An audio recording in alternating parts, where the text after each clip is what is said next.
Petrov's return pass. Misunderstanding there was Zurawski. He was expecting a diagonal run in behind Greer, which didn't come.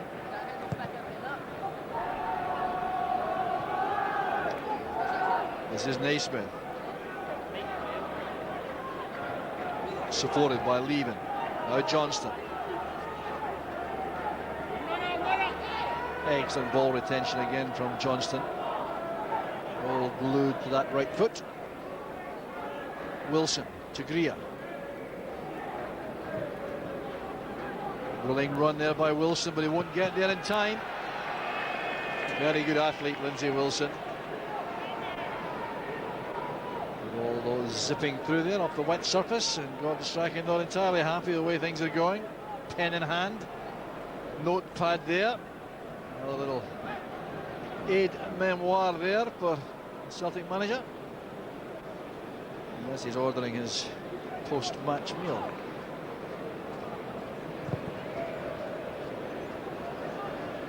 That's Alan Johnson's header. This is Mcgee, robbed neatly by Leven.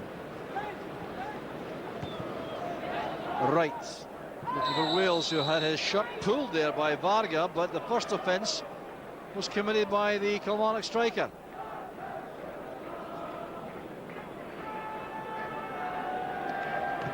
McManus playing that long ball forward with his right foot. Doesn't do that too often, but it's very effective. This is Petrov attacking Greer. Zurawski couldn't get on the end of that either. Kilmarnock defence coping very well so far. Here's Nish. Well, you can see the intention there, asking a lot though of Stephen Naismith. Colin Nish, the scorer of 7 Kilmarnock goals this season.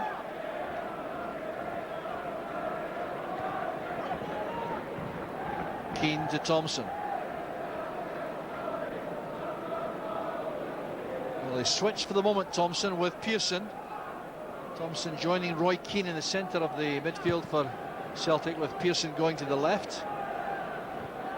The header was by Greer.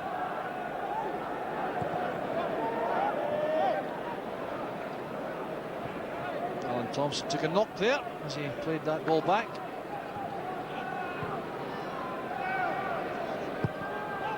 McManus looking for Zurawski's pace. Very well marked by Greer. Going to the World Cup, Zurawski with Poland, almost certainly. A great opportunity for him to represent this country on the biggest stage of all. This is Pearson. Petrov back there to Keane. Well, Celtic playing almost at exhibition pace at the moment. Seeing a lot of the ball, not yet providing the cutting edge. Johnston goes in strongly. That's good play, robbing Petrov.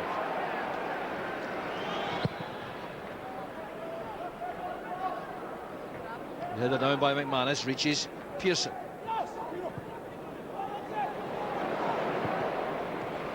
Good defending there by Lindsay Wilson.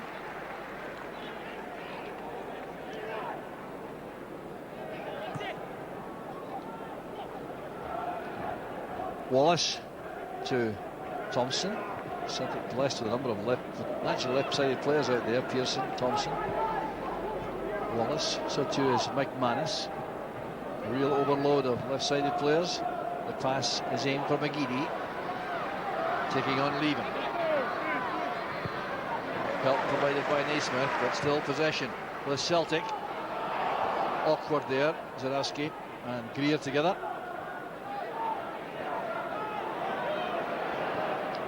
Pearson's pass was aimed for Zurawski again. Now counter-attack possibility for Kilmarnock. Naismith did well. It was instantly robbed. That's a corner kick though to Kilmarnock. No, it's not. That was Naismith's last touch. Stephen Naismith asking the question. I understand that too. It looked to be a corner kick. Can't believe the decision. Well, that's a quite clear corner kick off Mark Wilson. Well, corner kicks are not all that easy to earn at Celtic Park, so when you get one so clearly and it's denied you, it's really frustrating. There's Naismith now, back to Leven. Nish comes short on the left. Holds off Varga. Misunderstanding there with Naismith. And a heavy challenge by Wright on Petrov. The referee will have a word with the Kilmarnock defender. Well, Jim Jeffries looking on intently, not seeing his team having enough of the ball, but that was an uncompromising challenge by Fraser Wright. Well, he's had an excellent season, forcing his way into the Kilmarnock team after 7 years at Stranraer. This is Wilson. The layoff from Petrov, reaches Mcgee. Well, he had a pass laid on there for Zurawski, who was in space in the inside left channel. He really should have received the pass. And Zurawski has made his feelings clear. A reaction to Mcgee there. Well, just look at the way Zurawski goes to the left here. He's in all the space in the world and was screaming for a pass from Mcgee.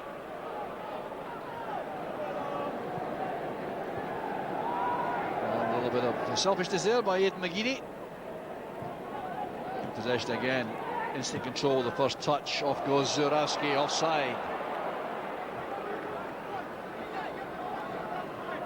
So the linesman here, Keith Sorby, picking that up, but looked to be a clearly given decision, no doubt about that.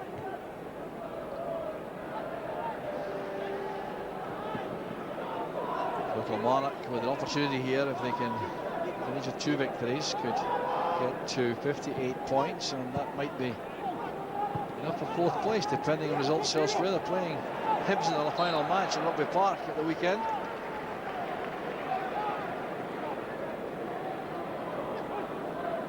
So another foul committed here by Alan Johnston. His arms all over Stephen Pearson. This is Mcgee drifting more and more inside to get involved in the play. Wilson coming at pace, but that's very well covered by Stephen Naismith.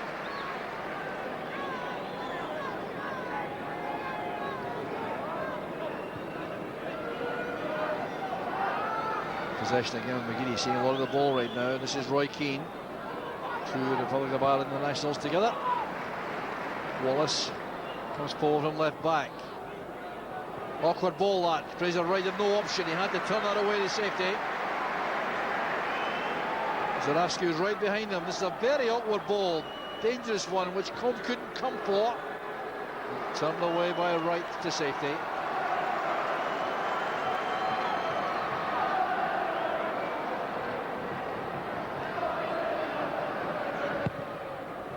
Thompson's ball in was a good one. That's thumped high in the air by Wales. Well, unorthodox in the extreme in defence there, James Fowler, or it was Fraser Wright rather, who had the final touch.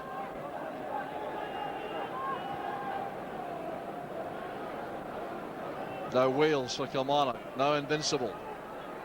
Good running power, linking with Nish. It's a very good turn away from trouble. Setting up Wales, who's offside. Oh, that must have been a close one. Far side assistant flagging there, Lawrence Kerrigan, and disappointment for Gary Wales. Looking along the line, he shouldn't have been caught. Flag up eventually. Well, frustration there for Wales. A very good burst of scoring after Chris Boyd left for Rangers, and Wales at that time only had scored once. He quickly a total to 9, but he's found goals pretty hard to come by in recent matches. Good natural finisher though. Zurawski to Mcgee. Petrov through the inside left channel. Pearson makes a diagonal run, decoy run. Here's Petrov. Keane supporting. Momentum has been lost here for Celtic with that move. And the header away was by Wright. Leven was behind him with a better chance to clear. But Wright wasn't to know that. Got to play the ball when it's there to be played. That was Wright's position.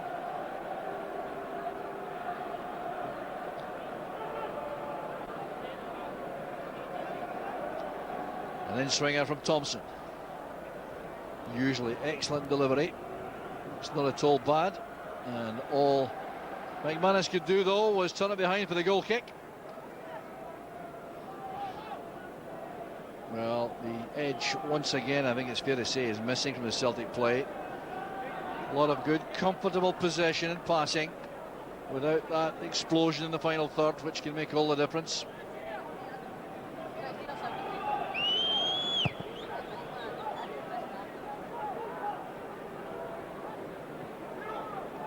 Pearson to Petrov. Now Thompson. Good matching run there made by Fowler with Pearson. Very important there to Kilmarnock. Johnston forward. Out of reach for Nish. It's Petrov now. Through it goes for Zurawski. And once again, Kilmarnock defence has held its line. So another offside decision, and Zurawski setting off too early.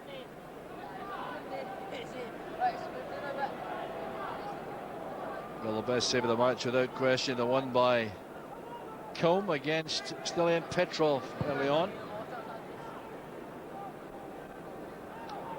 Thompson's header goes straight to Fowler. This is Johnston, put under substantial pressure there by Thompson. Good play by Wales, coming short. Running straight into Pearson. A bit of space here for Celtic to exploit on the counter-attack. Off goes Zurawski. And plays her right muscles in there to take him off the ball. Keane's header reaches Mcgee.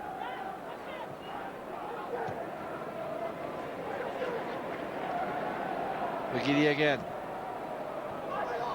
Zurawski has support from Mark Wilson on the right touchline. This is Mcgee, good position. Great close control by Mcgee, wonderful play. And the ball came up at last. It's a goal kick in the end. What a wonderful little cameo there from Aidan Mcgee in that very tight situation, demonstrating the kind of qualities which could make him a real star over the years. Look at that for close control under pressure.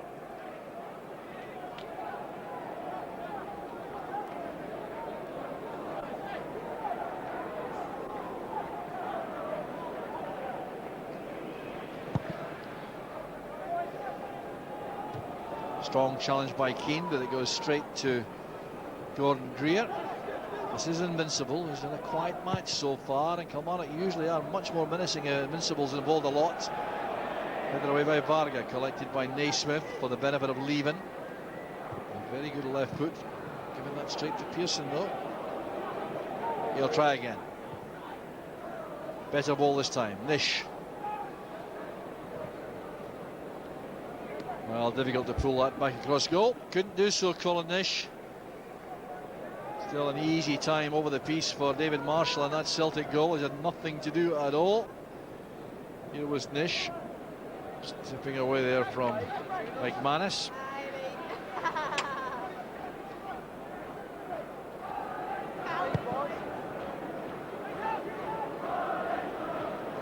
Petrov won that well, so too did Zurawski. Greer showing his confidence in his goalkeeper. Once again, Wales is penalised for his challenge on Stephen McManus. A flailing arm there. It's that right arm over the face of McManus.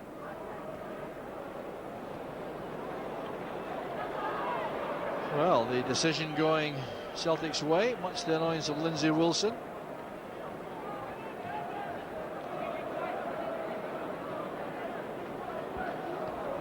Now Pearson. Roy Keane and Pearson again. Wallace to Petrov. Been allowed to turn by Greer as he covered the run made by Wallace. And the header away was by Leven. Target for that ball in was Alan Thompson, would you believe? He forced his way forward. That's good play by Fowler. Wilson to Johnston. That was very good play also, taken right out of the play by Keane, who came through late on Johnston. Take that. Well, completely uncompromising as ever. Keane can only play one way, I think. Invincible ball inside is collected by Fowler. This is Greer. Mark Wilson's header. Johnson got the better there of Keane. And Nish was clearly offside. It's been acknowledged by the referee, but he'll allow play to continue. Oh, and Johnson did well initially there against Roy Keane, but Nish gave him no real chance with that earlier on.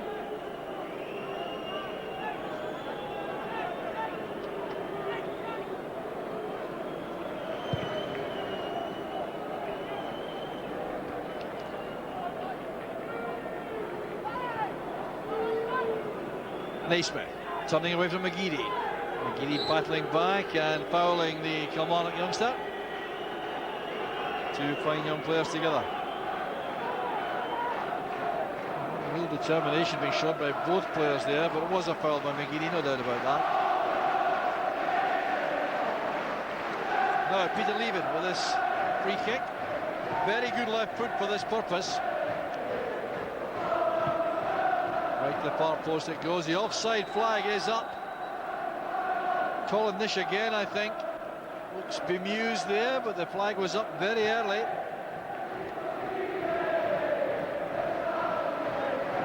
Yes, I think he's just about a half yard offside, Nish.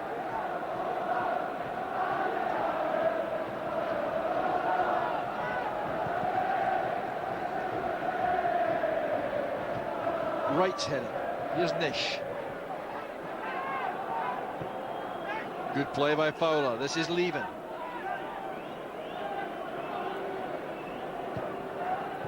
Invincible coming short, trying to set up Alan Johnson, but it gives McManus the chance to go bursting forward.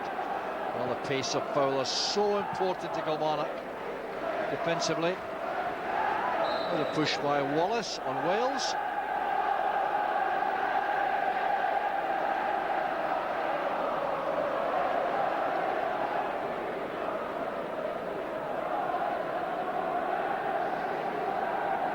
Stephen Naismith in space on the left-hand side. Gordon Greer hasn't yet spotted him.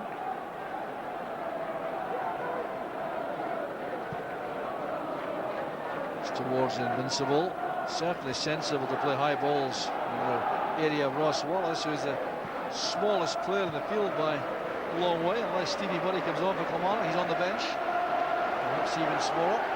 Mcgee trying to time the pass for Wilson. Forced to turn back by the attentions of Naismith, who works very hard back with his defenders. This is Wales. Johnston's pass too far ahead there of Naismith.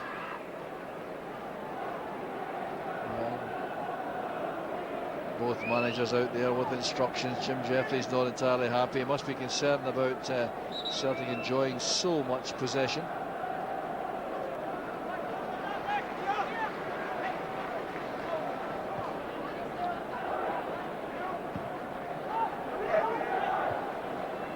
Header away again by Wright. Petrov dropping a little bit deeper to get involved in the play.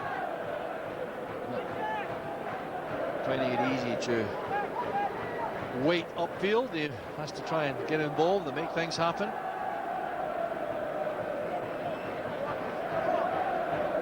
Petrov. Now Keane. Wilson. Zurawski.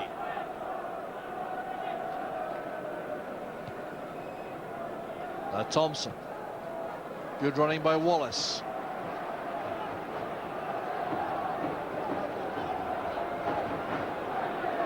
Held up well by Fowler. That's Invincible now. The chance to counter. Only Wales up front with him. Johnston short.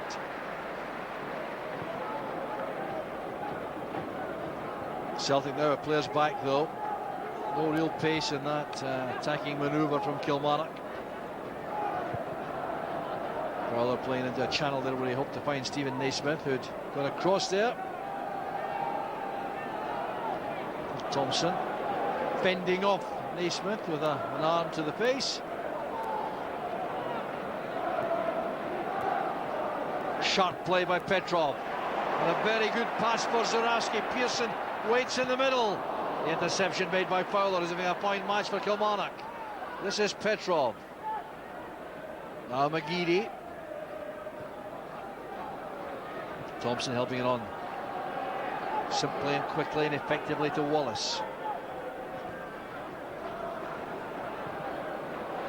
Well, turned away by Lieven. He knew that Zurawski was right behind him. Well, I think Zurawski might have done better with that. Had to get the ball in the air for Pearson at the far post.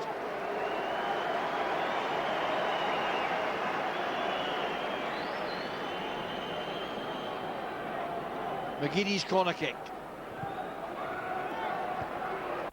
Headed away in the end there by Wilson. Thompson retrieves. That's Keane towards Varga. What a chance he had. Well, Stan Varga looking for his first goal of the season. Very close indeed. There was no offside flag either, I can tell you that. It was a chance all right. Just out of reach for Varga.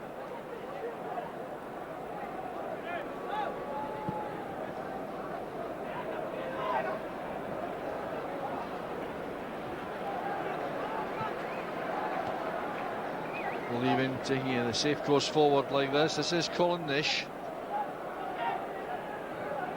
Back now with Lieven. And a push by Johnston on McManus, picked up by the referee. That was what enabled the ball to go all the way through to Gary Wales. Referee Conroy right on the spot.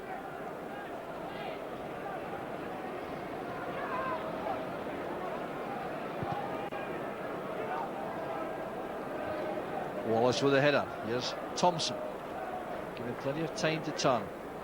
Pearson.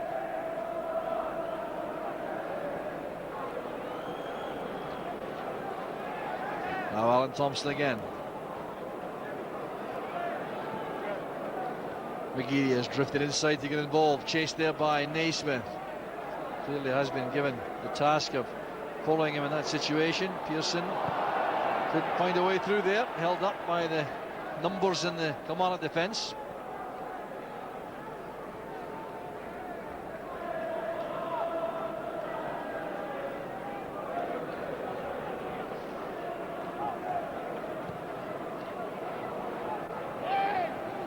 All the way through it goes to Nish. While Wales and McManus were scrapping. This is Johnston, he's onside. Supported here by Invincible. Kilmarnock players in the box for this. One of them is Naismith. Well, they won that well from Wilson. Couldn't get real power or direction though. But the best attempt of the match perhaps from Kilmarnock so far. Good work on the right hand side, setting it all up. There was Alan Johnston. He had support from behind an Invincible. Invincible's ball across. Attacked by Naismith. Easy catch though for Marshall. Meanwhile, an offside decision. Kilmarnock.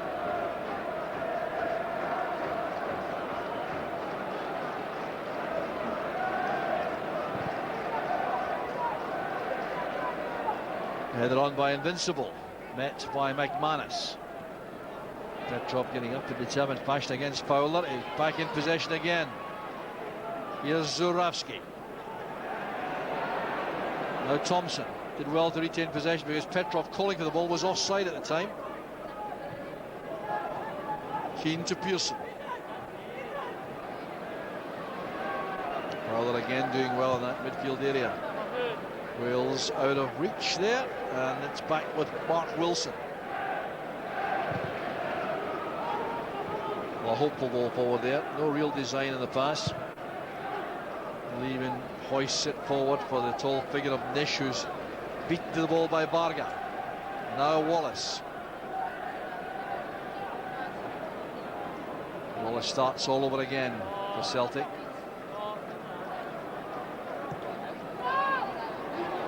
Pearson offside. Well, Kilmarnock have been very effective with their backline staying high, ignoring the pace of Pearson and Zurawski, which can certainly be troublesome against a defence playing offside. One striking, I think, would certainly be less than entirely satisfied with this performance. There's never been a problem really for Celtic, but They haven't threatened too often. There's Colin Nish, unable to get there ahead of Marshall. Keane to Pearson.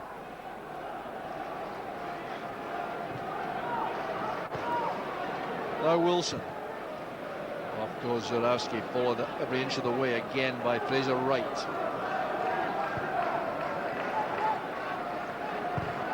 Wilson's pass, screened well by Petrov. Now Zurawski.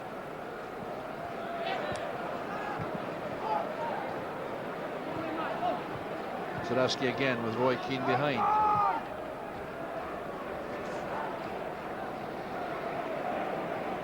Manis fancies a charge forward again. Found Zurawski. Well, they come on the defence closing in again. They've worked hard back. The midfield players and the front players really have contributed hugely to Kilmarnock's defensive qualities in this match. Nation a wrestling match with McManus. Careless one by Thompson, allowing Johnston to take possession. Now Naismith.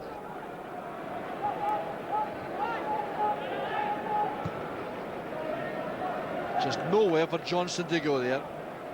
Frustration for the Scottish international. 18 caps.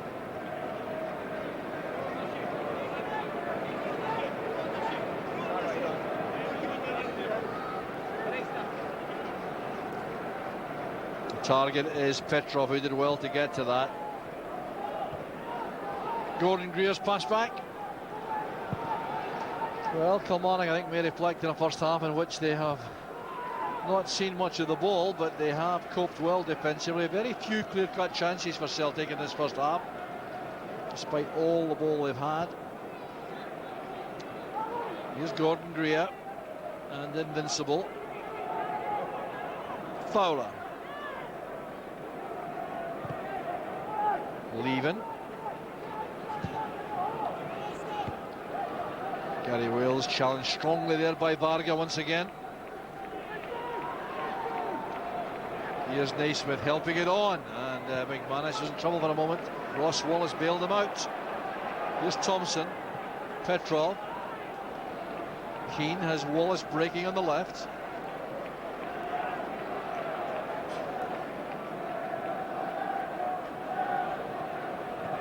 Now Pearson.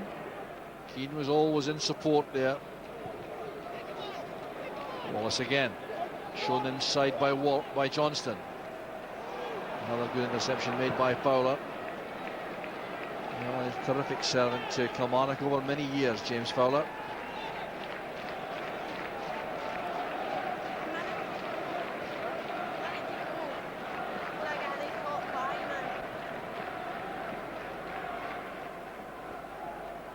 Now Pearson for Celtic. Can they conjure up something before the half-time whistle? Helped on well there by Thompson for Zurawski, but that combination of Zurawski and Petrov not really working yet for Celtic. Very difficult to form a new partnership suddenly in the middle of an SPL match. Two very good players individually. There's about 1 additional minute to be added on at the end of the first half. Not quite sure where that came from.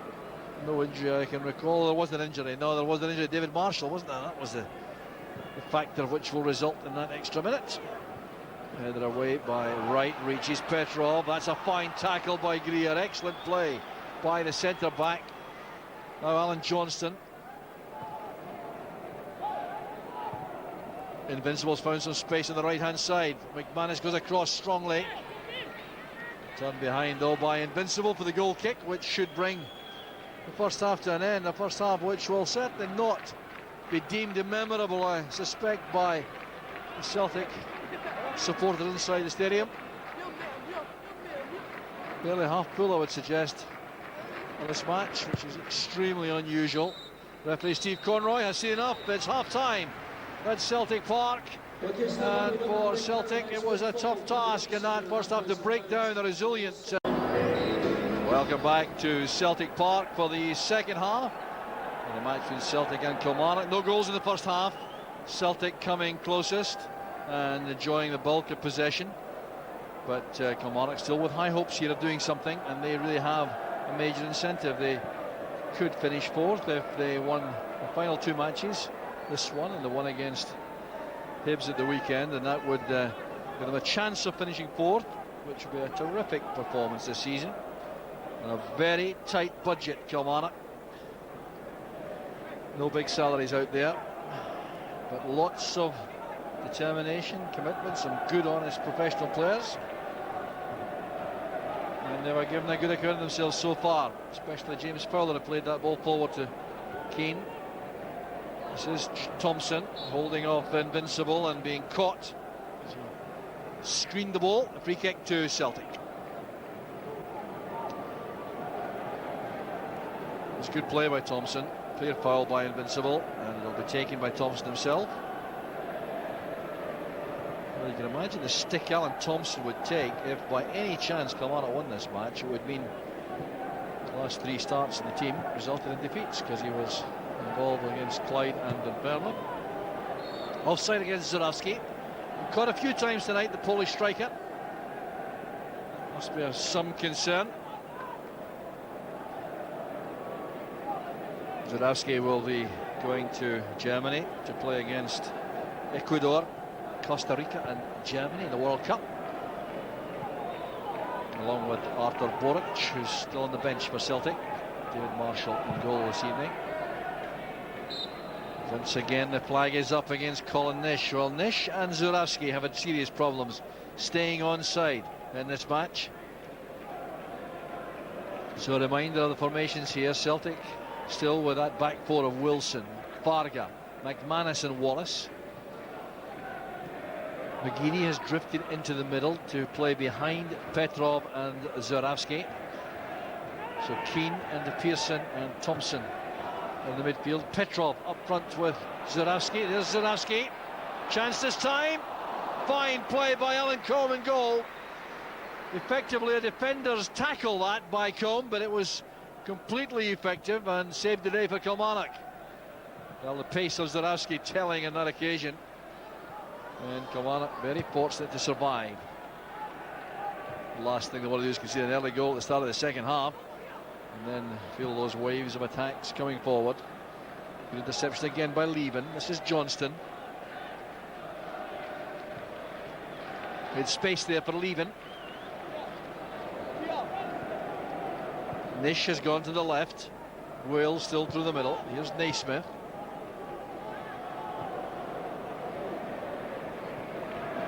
Now patient possession play by Kilmarnock, just trying to get a foothold in the game. Lindsay Wilson.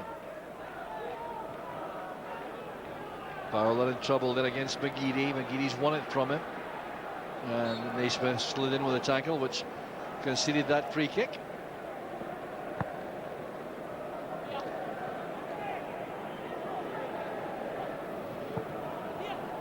Keane playing it short, and this was a great chance here. McManus flighting that long pass. Zurawski coming in at pace, got there ahead of Leven, and it was an excellent stop by Combe.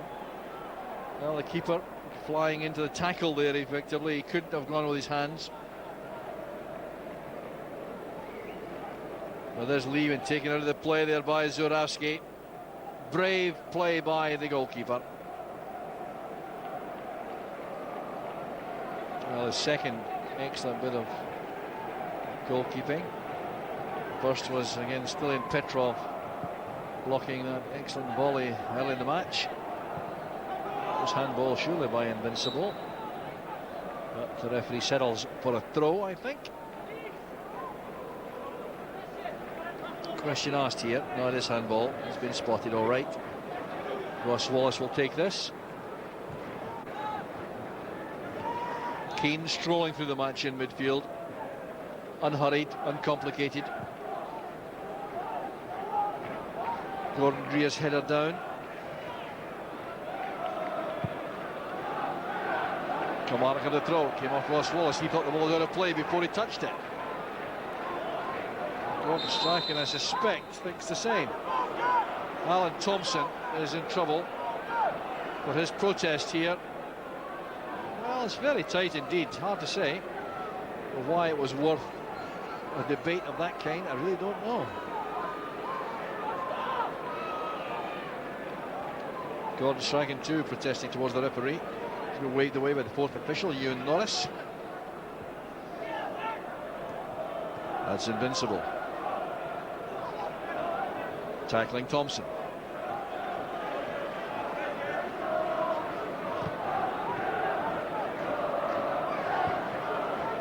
Patiently across the back from McManus to Varga. Mcgee's reverted to his right wing position where he started the match. So it's a midfield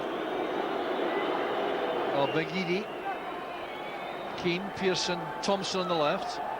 Petrov up front with Zanavsky. That's intended for Wallace. Attempting the early cross, blocked by Invincible. Corner kick to Celtic. The crowd trying to lift the team. So unusual to see Celtic Park not back to capacity.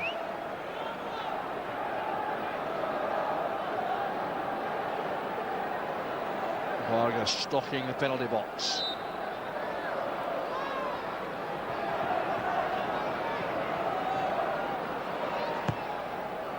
Played in short, helped on by Varga. Invincible back defending, is helped out by Wales. Wilson playing it over the top again, trying to beat the offside trap was Roy Keane. Furthest forward player, he was onside too. Came out with the defence.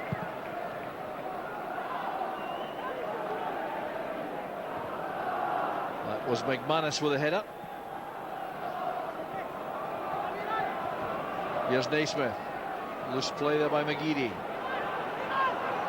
Naismith needs help inside. He gets it from Johnson. Great touch in the ball. Out to Fowler it goes. Not a renowned goal scorer, James Fowler. He's managed 2 goals this season, but no real threat to David Marshall this time.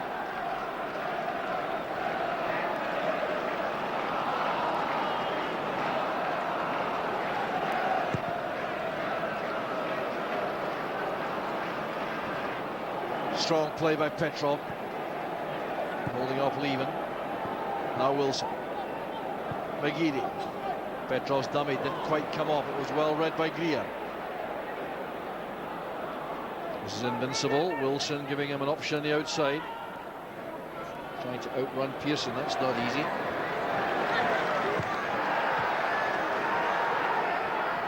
Still in place. Spinning away from Keane and from Petrov. This is Invincible.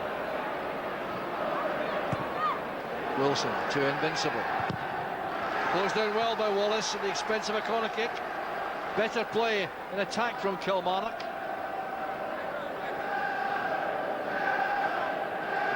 Well, the Australian Danny Invincible there. He's shown some real strength and power in the attack on the right hand side for Kilmarnock. Greer has gone forward, former Blackburn Rovers centre back. Played in by Leven. Well won by Varga. Good header out. Mcgee under pressure from Lindsay Wilson. Invincible lost his bearings there, but recovered quickly enough to rob Alan Thompson.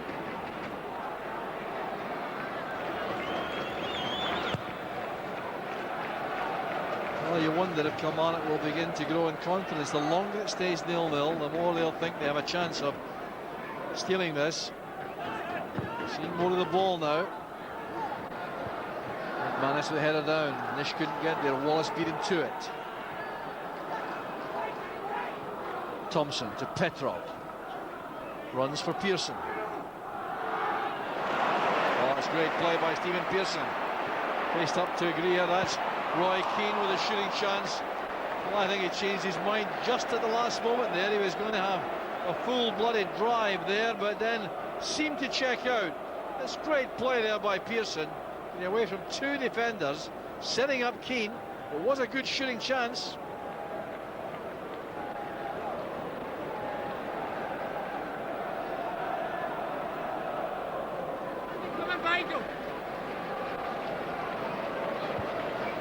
Keane's header down, won by Naismith. Nish winning that for Wales. Here's Invincible. Chance to attack Ross Wallace. Again, the magnet there is Stan Varga in the penalty box for these defensive headers. Wilson forward, there's Invincible, and now Greer.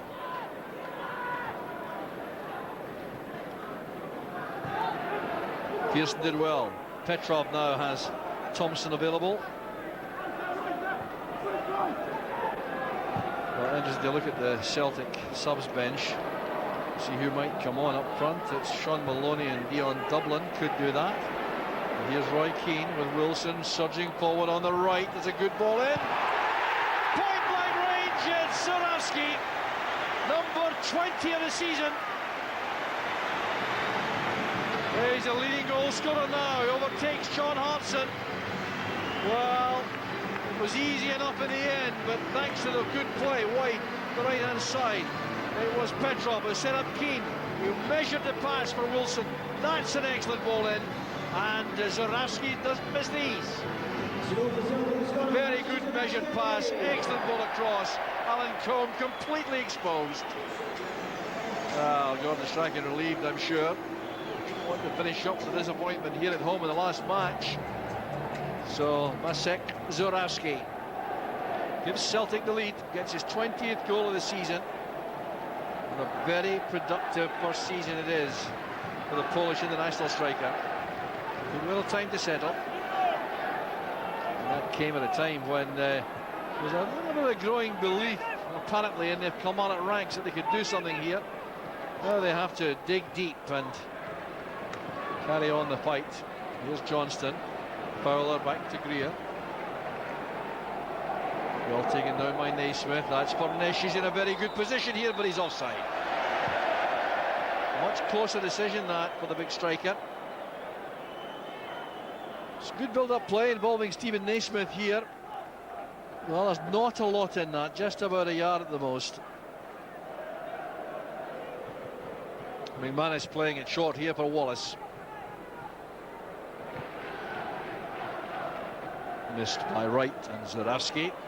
Leaving's not the quickest by any means, but there's well enough there to get that back to Alan Combe. Headed by Varga. Wright was strong and determined.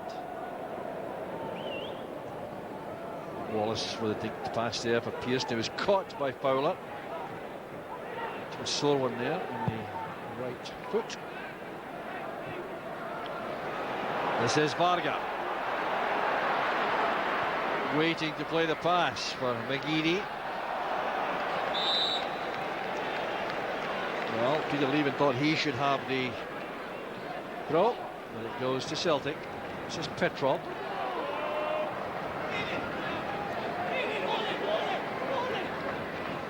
Mcgee using Keane. Mcgee with the byline. Good play by Roy Keane. He's won a corner kick. He's intent on taking himself, I think.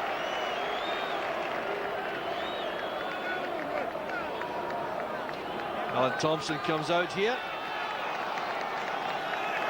No thoughts of a short corner. Plenty of aerial power in the box for Celtic. McManus, Varga.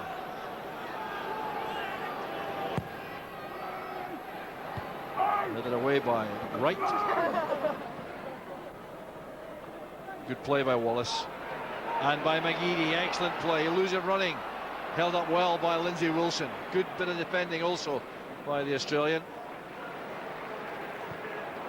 Played along there by Wilson for Zurawski, and good play again by Alan Combe.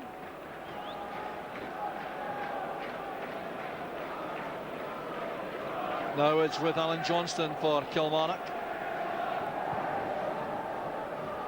Wilson. Greer's pass finds Invincible.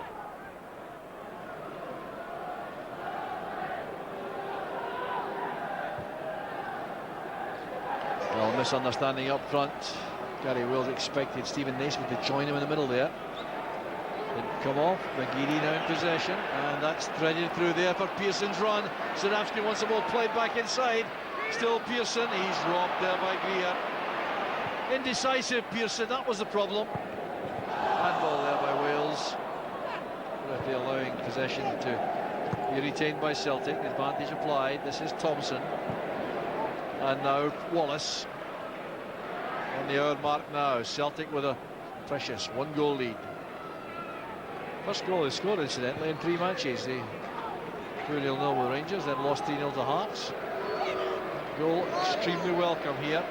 That's Mcgee trying to control the shot. You can see he wasn't going for a wild attempt there. He was trying to keep that on target. Well, it's a great blessing of being able to go on both feet. Mcgee makes it very hard to cope with defensively.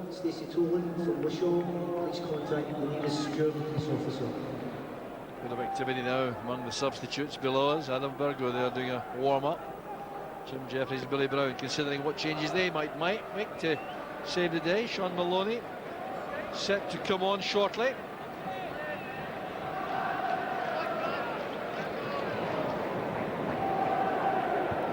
Get off the head of Varga. The header there was by McManus. Keane, Thompson. Good close down there by Petrov. Good work by Thompson. That's Roy Keane looking there for Petrov. Greer came in determined fashion. Wilson towards Wales, losing out to the strength of McManus in the air.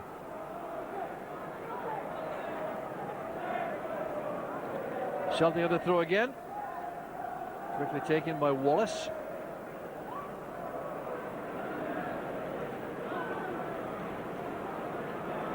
David Marshall has been idle in this second half.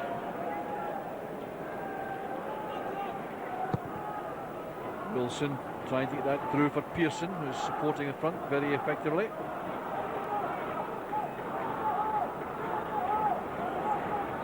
Wilson to Johnston, but Keane was in the way. This is Nish. Now Fowler. In goes Petrov. Plays with immense energy, Stilian Petrov. An asset to any side. A number of positions across the middle and front. I'm sure he'll also be a good defender if asked to do that.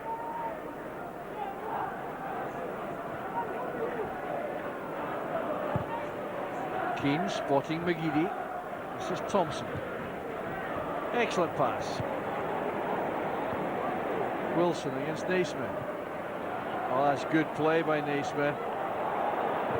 Strong and determined and skillful, and tackled in the end by Pearson. And Stephen Naismith once again showing the qualities which earned him that Young Player of the Year award. Well, prepared to battle and fight and then demonstrate his dribbling skills. Here comes Varga again, springing from the back. Zarowski staying onside intelligently. This is Mcgee. Wallace well forward. He's come a long way to get on the end of that pass. Slipping away from Wilson's a very good ball, and there's Varga! Splendid goal from Celtic. No answer there. Stan Varga has shown his goal-scoring instincts all evening, and it's paid off at last. Well, Wallace takes immense credit here. Look at the way he skips away here from Lindy Wilson. That's a wonderful ball in. A powerful towering header from Varga. Celtic are 2 ahead, and surely now the 3 points are safe. Substitution for Celtic off is number 46, Mcgee. Well, change being made here by Celtic. Sean Maloney will replace Aidan Mcgee. Well, off goes Mcgee. And comes the Players' Player of the Year, Sean Maloney. What a great accolade that is to have that award from your peers. He is going over to the right-hand side of the Celtic side, replacing Mcgee. There's going to be a change made also by Kilmarnock. Gary Wales is being replaced by Paul Di Giacomo. Been a very tough task for Wales. Di Giacomo has an opportunity here to make an impression on the management team. And it's also going to be a little bit of reorganisation for Kilmarnock, because Naismith has now gone through the middle with Nish. And Di Giacomo is on the left flank, vacated by Naismith. That's a poor clearance by Wallace. Here's Invincible, held up well by Thompson. Now Johnston.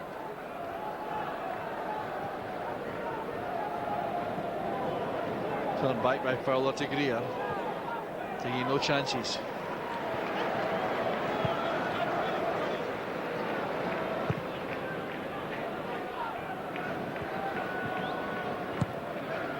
Well, the clearance by McManus, not quite what he had in mind, I don't think. Apologising to his teammates.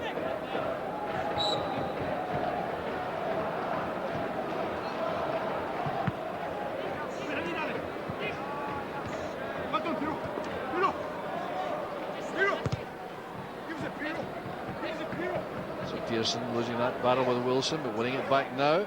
Wilson showing his determination. Pearson thought it was a foul. The referee didn't want to know. Easy catch for Marshall. You'll enjoy that bit of involvement. Here's Maloney's first contribution to the play.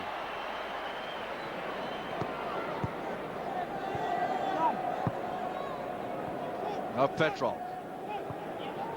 Tom. Forcing Wallace to turn back. Couldn't keep it in though. That's a throw to Kilmarnock.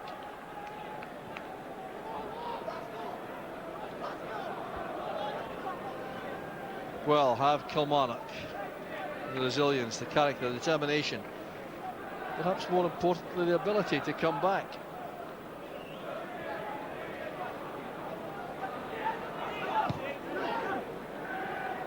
Petrov's dummy doesn't come off. There's Greer to Johnston. Heavy tackle from behind by Keane. Well, he got to the ball but had to go through the legs of Johnston to do that, and Alan Johnston has been penalised. I think he's got a bit of a grievance there, because Roy Keane went in very strongly through his calves to the first challenge. That upset Johnston. That's why he responded the way he did. That's surely a foul. And Johnston, clearly irate, dives into that bad tackle. It's that sense of injustice which causes a problem for players so often. That's what Johnston felt on that occasion. Another change to be made here by Kilmarnock. Gary Locke is coming on to replace Lindsay Wilson, who's been injured out. So Gary Locke, capable of going into that right back position, played there many times in his career with Hearts. Midfield player by nature and instinct, but has slotted into that right back position.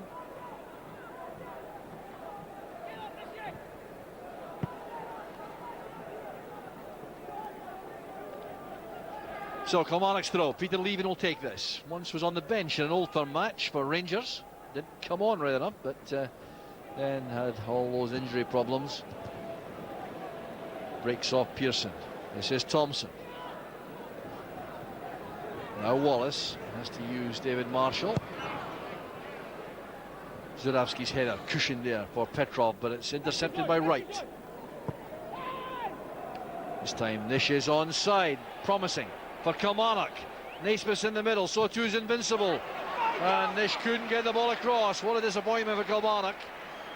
About the first time Nish has found himself in that position, in space, not offside, but couldn't find a teammate in the middle.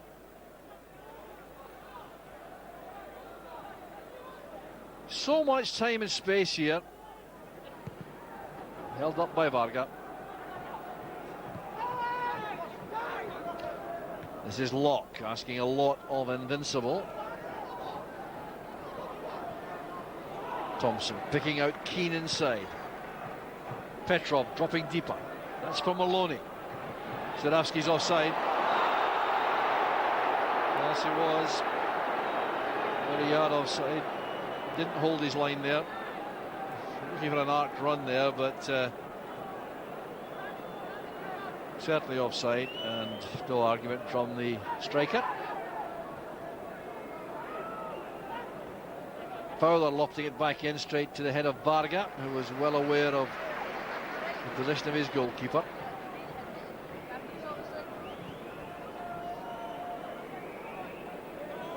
This is Mark Wilson for Celtic. Maloney makes an angle ahead. That's for Petrov. Trying to release Zurawski on the right. Leven gets across. Not an actual fullback, Peter Leven. Happier in the middle of the field. Wilson to Maloney.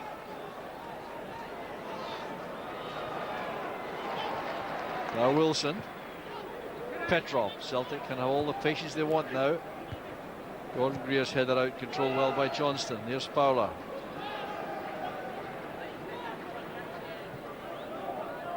Now Invincible. Closed down well by Pearson. Locke to Johnston, both former Hearts players. Fowler's pass picks out Di Giacomo on the left. Leaving to Johnston. Patient, slow build-up play. This from Kilmarnock, but they kept the ball and played some passes around. That'll help their cause. Here's Naismith. And now Greer. He's found Invincible well. Now Naismith again. That's for Invincible, and the covering player was Stephen McManus. Better play though from Kilmarnock.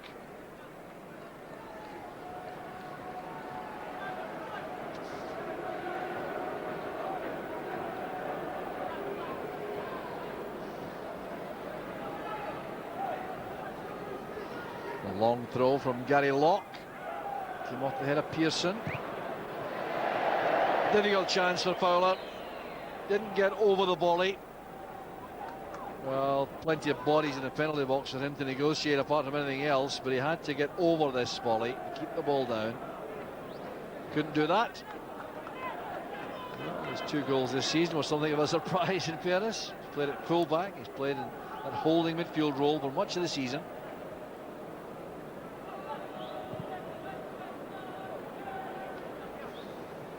Petrov again, timing the leap very well indeed. Fraser Wright holding off Zurawski's challenge. That's Greer. Keane to Pearson.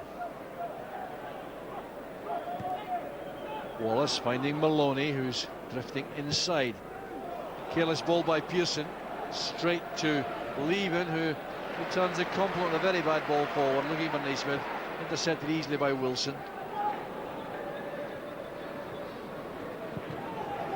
Offside against Petrov. Disappointment again for Celtic. Got a lot of offsides in the match.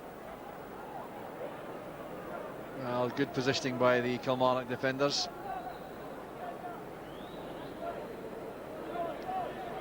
Well, that's the big negative for the season for Kilmarnock, the fact that they haven't been able to make any impact on the Old Firm this season.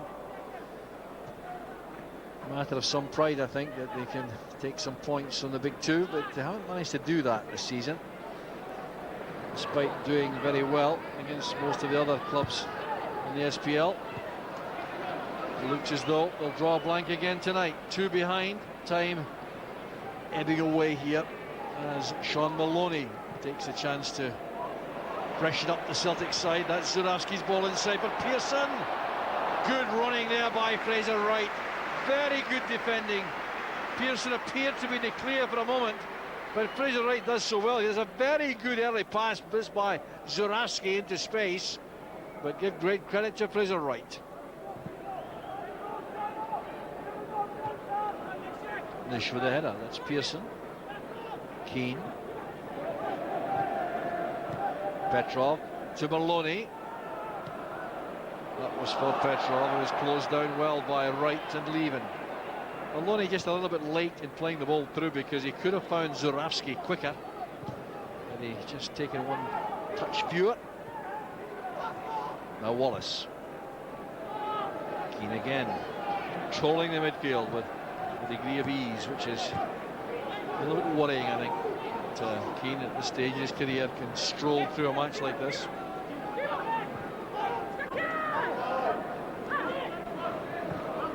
Johnston turning straight into Keane, and Locke had to make a determined challenge on the Celtic midfield player.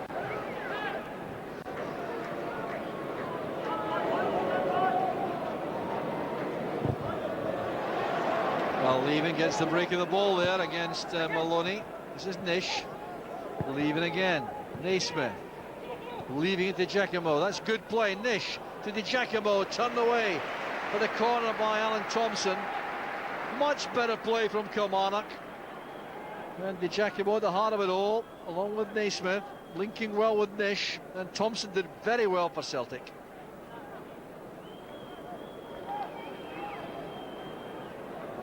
So Kilmarnock waiting for Gary Locke to go across and take the corner.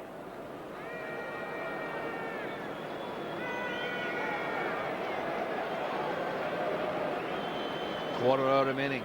Can Kilmarnock offer anything in attack before the end? Locke fighting it in. Head into the area came from Nish.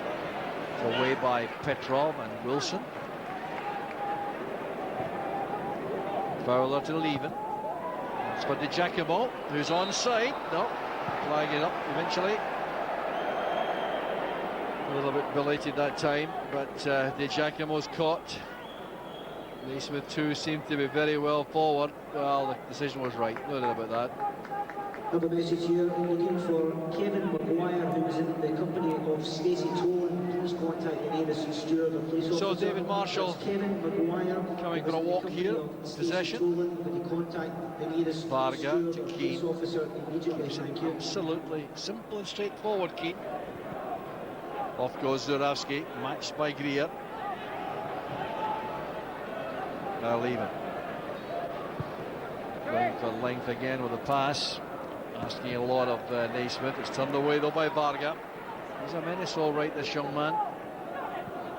Doing very well now up front, having started as left midfield player.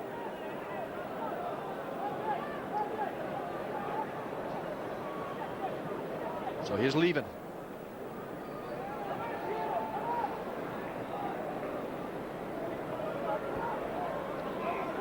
Leven again takes the ball from Johnston.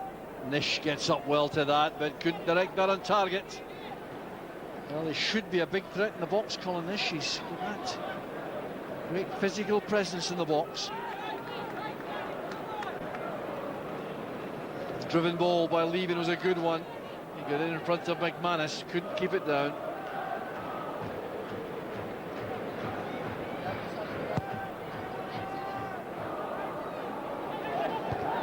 Wright's header, Nish is offside again. Well, running out of occasions when they can be caught offside. Smile on the face there of Keith Sorby, who had a busy night with his flag. Zurawski in the first half mainly, and now Nish.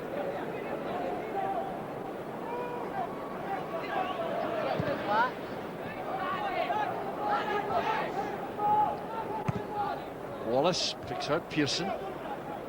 Getting into trouble. Fowler wins possession. This is invincible. Gary Locke outside him. Now Johnston.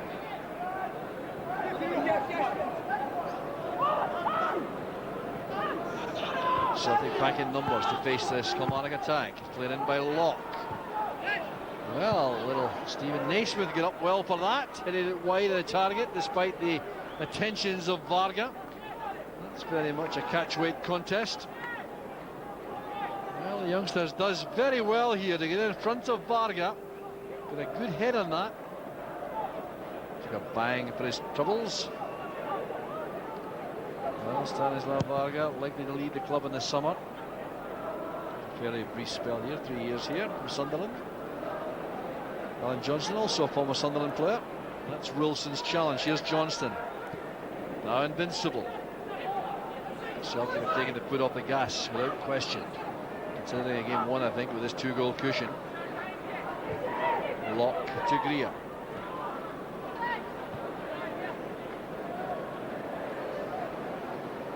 Leven put under pressure there by Maloney. That's Fowler to Di Giacomo. Held up well by Wilson. That's a foul by Di Giacomo.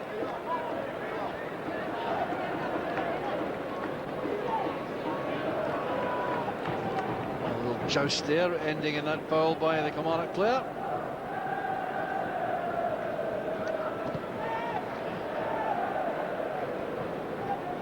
Well, the Premier League record of Kilmarnock against Celtic, very poor. They just won 5 times in the 65th match I think they played. Here's Naismith. He's caught offside again. Frustration once more. How he dearly love to score a goal here. Well, it wasn't quite as obvious as it looked that time, but he was just offside, I think. Chase for Zurawski, and once again Alan Combe doing a fine job as the auxiliary sweeper for Kilmarnock.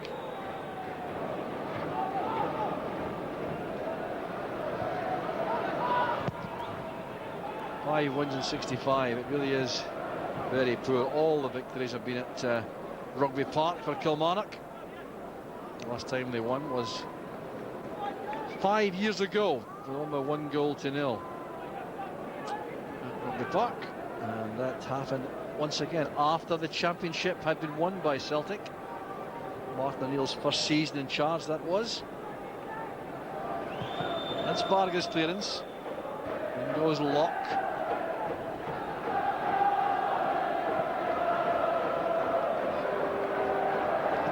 Maloney couldn't get that beyond Fraser Wright. Leaving to Di Giacomo. Forward goes Leaving. It's a good ball across.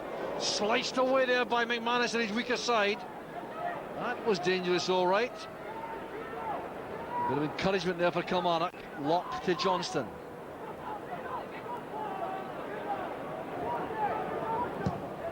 Locke playing in earlier this time. And this helps it on for Di Giacomo. Here's Leaving. He put one in with his left foot here. Di Giacomo, that's invincible rather, who can't get up for that. Not a bad ball in though. The ball's gone for a throw, I think. Well, Steve McManus relieved to see this sliced to safety. Complete miscue on that right foot. This is Keane. Zurawski.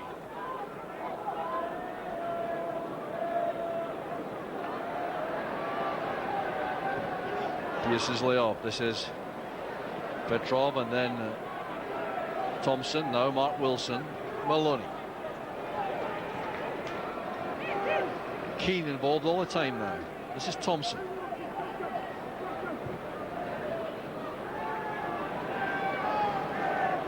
Celtic happy to keep the ball. Wait patiently for an opening to present itself. There's Maloney in possession. Trying to thread that through for Zurawski. Leaving was in the way.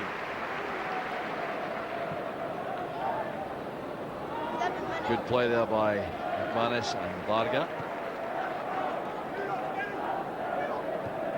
Pearson to Thompson. Too much pace in the ball. Couldn't control it. Naismith did well to find Di Giacomo. That's Johnston. Now Leaving.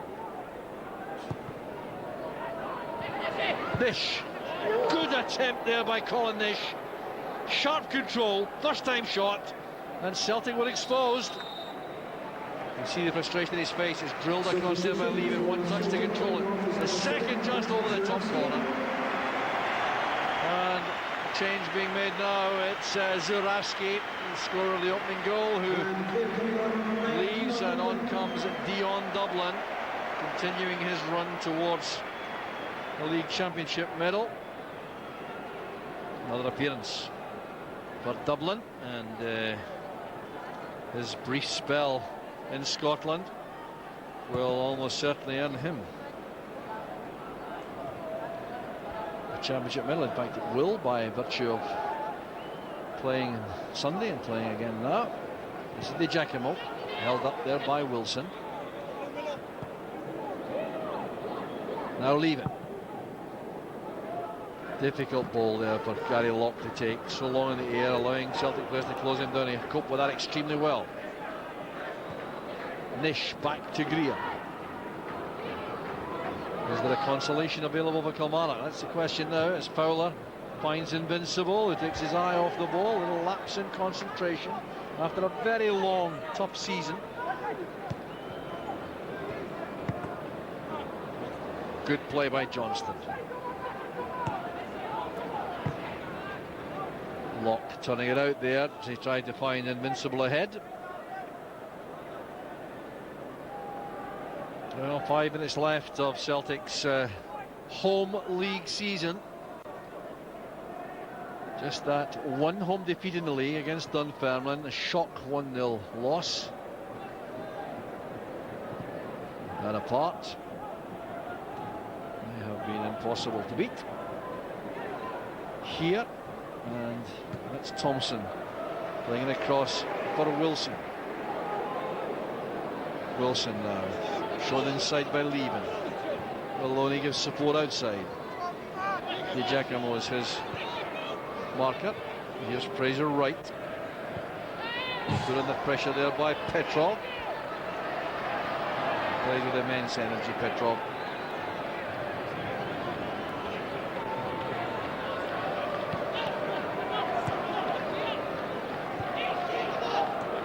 Here's Maloney.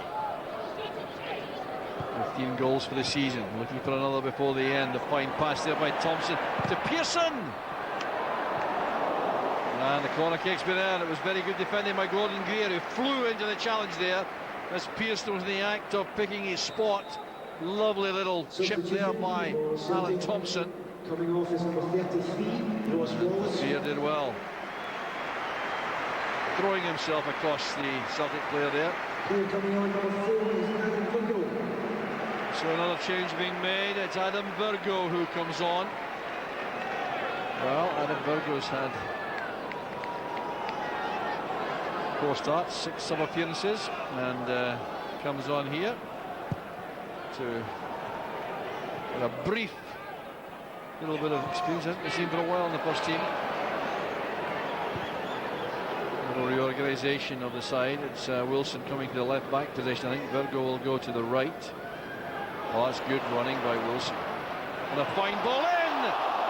Great save by Combe from Dublin. Well, that was down to the energy and the sharp play of Mark Wilson on the left-hand side. Excellent ball in. Dublin made it well, but the keeper was there.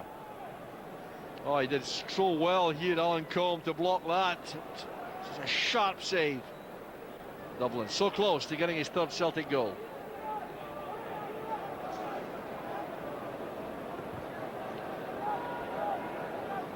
This is Varga. Now Petrov.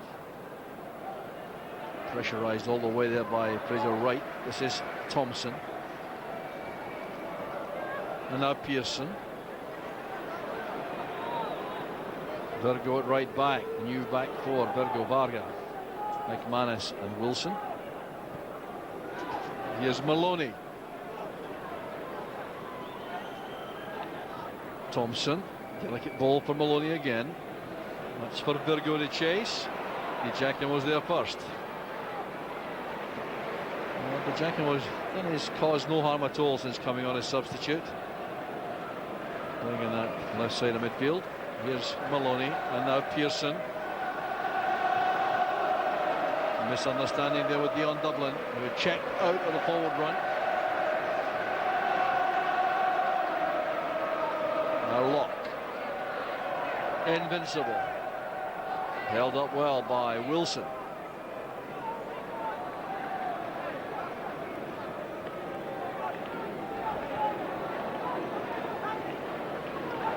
Gary Locke's throw. A couple of minutes remaining.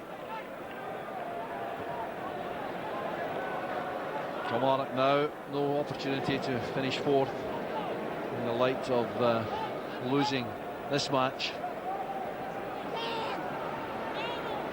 Varga to Keane. Robbed by Johnston. Levin playing it long for Invincible. This is Locke. This time Nish is onside. Much better play. And a good clearing header in the end. The captain Roy Keane was there. Much better play from Kilmarnock. The angle arced run there by Nish. Kept himself onside. Good ball across to Giacomo waiting to score. But Keane was in the way.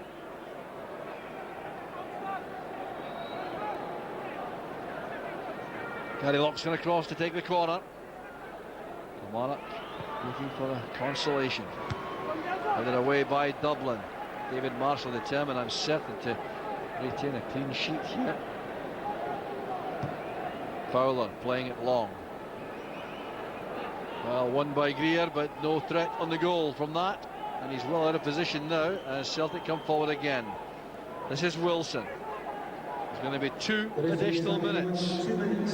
A minimum of. It really accounts for all the substitutes that have been brought on. Here's Keane. quite content to keep the ball. The game is well won by Celtic.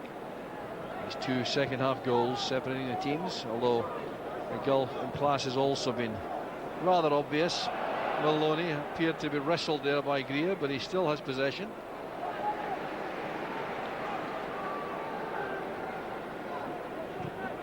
Support comes from the right back position in the form of Adam Burgo. That's for Dublin to attack, but Wright is there ahead of him. Good play again from Fowler, who's had a very fine match in a team which really has been second best all night. Fowler again, what a fine pass, under pressure, finding Invincible. Wanted too long on the ball there, closed down quickly by Wilson. Here's Nish. Well, he wanted to wait for the ball, Wilson stepped in. Well, it's a stroll now for Celtic. They have hardly got out of second gear tonight. Stan Varga, scorer of goal number 2 with a very fine header. How he enjoyed that. Here's Virgo, measuring the pass for Maloney. Petrov. Maloney again, looking for Dublin. Petrov's waiting in the middle, wanted the ball played early. This is Thompson. Caught without question by Greer. That's a foul. And a very good opportunity for Celtic to finish with a flourish here from a set piece, which Sean Maloney will certainly fancy. Good play by Thompson, but taken right out by Greer.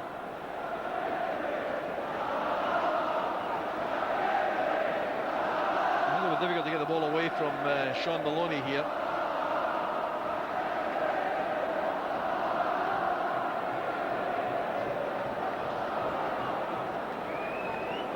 Keane over the ball, trying to surprise the goalkeeper. The wall will have to retreat a bit further to give Maloney the chance to get the ball up and down. Well, how he'd love to finish the match with a free kick special. More than capable of that.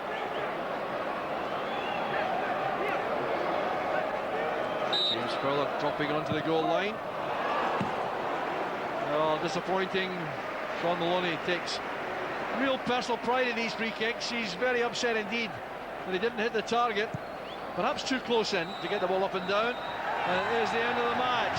Celtic's final league match at home for the season ends in a comfortable victory. Well, the goals took a long time coming, but when they did, they were very impressive indeed. The first was scored in 56 minutes. Good build-up play. Mark Wilson's cross. Zurawski at point-blank range. Alan Coleman, no chance at all. Wonderful wing play there by Ross Wallace. Towering header by Varga. That was in 64 minutes. There was no answer from Kilmarnock, who plucked away manfully all night, but they were clearly second best. Smiles on the face of the Celtic players. They've won this match at a stroll, without any question, hardly out of second gear, and showing their championship qualities all the way. The final score at Celtic Park. Celtic 2, Kilmarnock 0.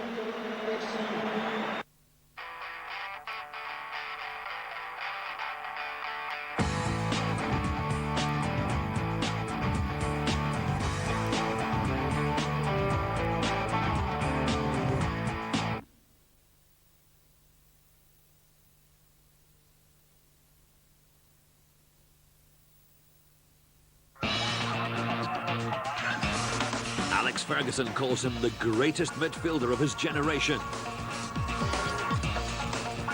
Now, Manchester United and Celtic will honour Roy Keane with a glittering testimonial at Old Trafford.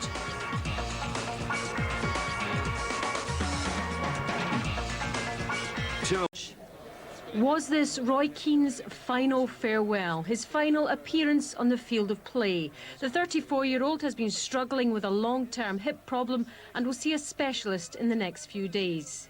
If it was to be his last, what a send-off. I would just like to thank, first of all, the fans for showing up, United fans and Celtic, thank you. We've had a great night. It's something I'll remember for the rest of my life, and all the best.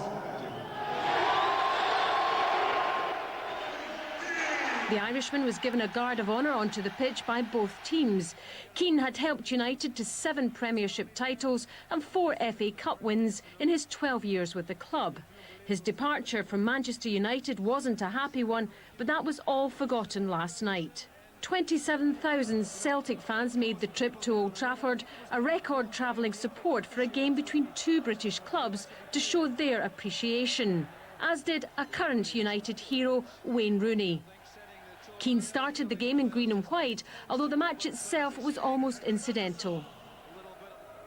A Maloney free kick tipped over was Celtic's best opportunity, while it was Keane, having changed into United's colours for the second half, who started the move that led to the only goal of the game. In the end, Celtic might have levelled, but the result didn't matter. The mutual toast was Keano. Neil Lennon's future is also uncertain. He's considering his options, while Stan Petrov is still intent on leaving the club. So the makeup of Celtic's midfield next season is still anyone's guess. TV. After an evening of high emotion, Roy Keane told us of the night's events. I enjoyed it, you know, especially after where I left pretty suddenly, so it was nice to go back and, you know, a bit of closure on it, and hopefully the Celtic fans enjoyed it, and it was a very good night. Was it slightly bizarre starting for Celtic and then the second half coming out of Man United? Yeah, very, very strange, but yeah, it was strange, and the players obviously were giving me plenty of stick, and but I enjoyed it, you know. It was only, I think it was the right decision to play both halves, and you know, when United scored, I didn't know what to do, but hopefully everyone enjoyed the night. I know I did, and I promised myself before the match I'd try and take it in, and I did. Nearly 70,000 fans were chanting your name tonight. How did that feel? You know, I've been very, very lucky throughout my career, and you know, for Celtic fans to make the effort, the United fans, you know, they're on the back of 2 home matches, and I know it's expensive, and hotels and travelling and drinking money and what have you, and a lot of people came from Ireland, of course, and up in Glasgow, so I'm very grateful to all these fans, you know. I didn't make the decision lightly to have this game. I had to think long and hard about it, but again, I think it was a good night, and it was a competitive game. That was important for me as well. I didn't want it to be a willy-nilly game, and but only, unfortunately, one team could only win. Was it good to be back here, seeing your old teammates and your old manager, of course? Yeah, no, it was great, you know, I have to say again.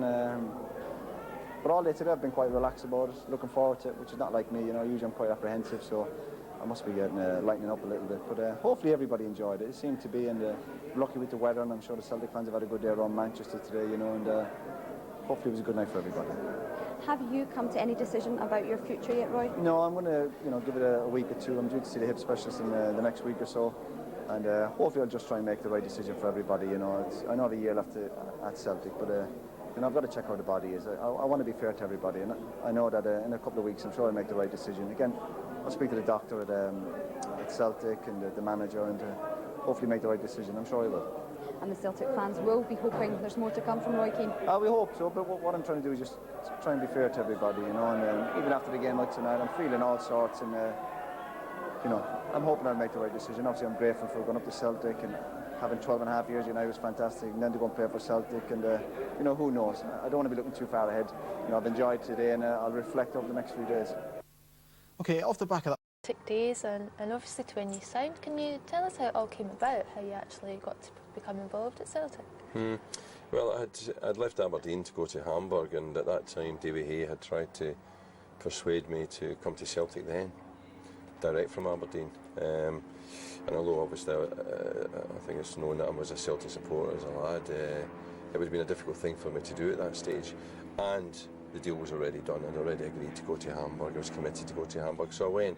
And then when I decided to come back from Hamburg, the obvious place to come back to was Celtic, and Dave came to me and asked me if I would come back, and I was ready to come back, so I came back, and it was probably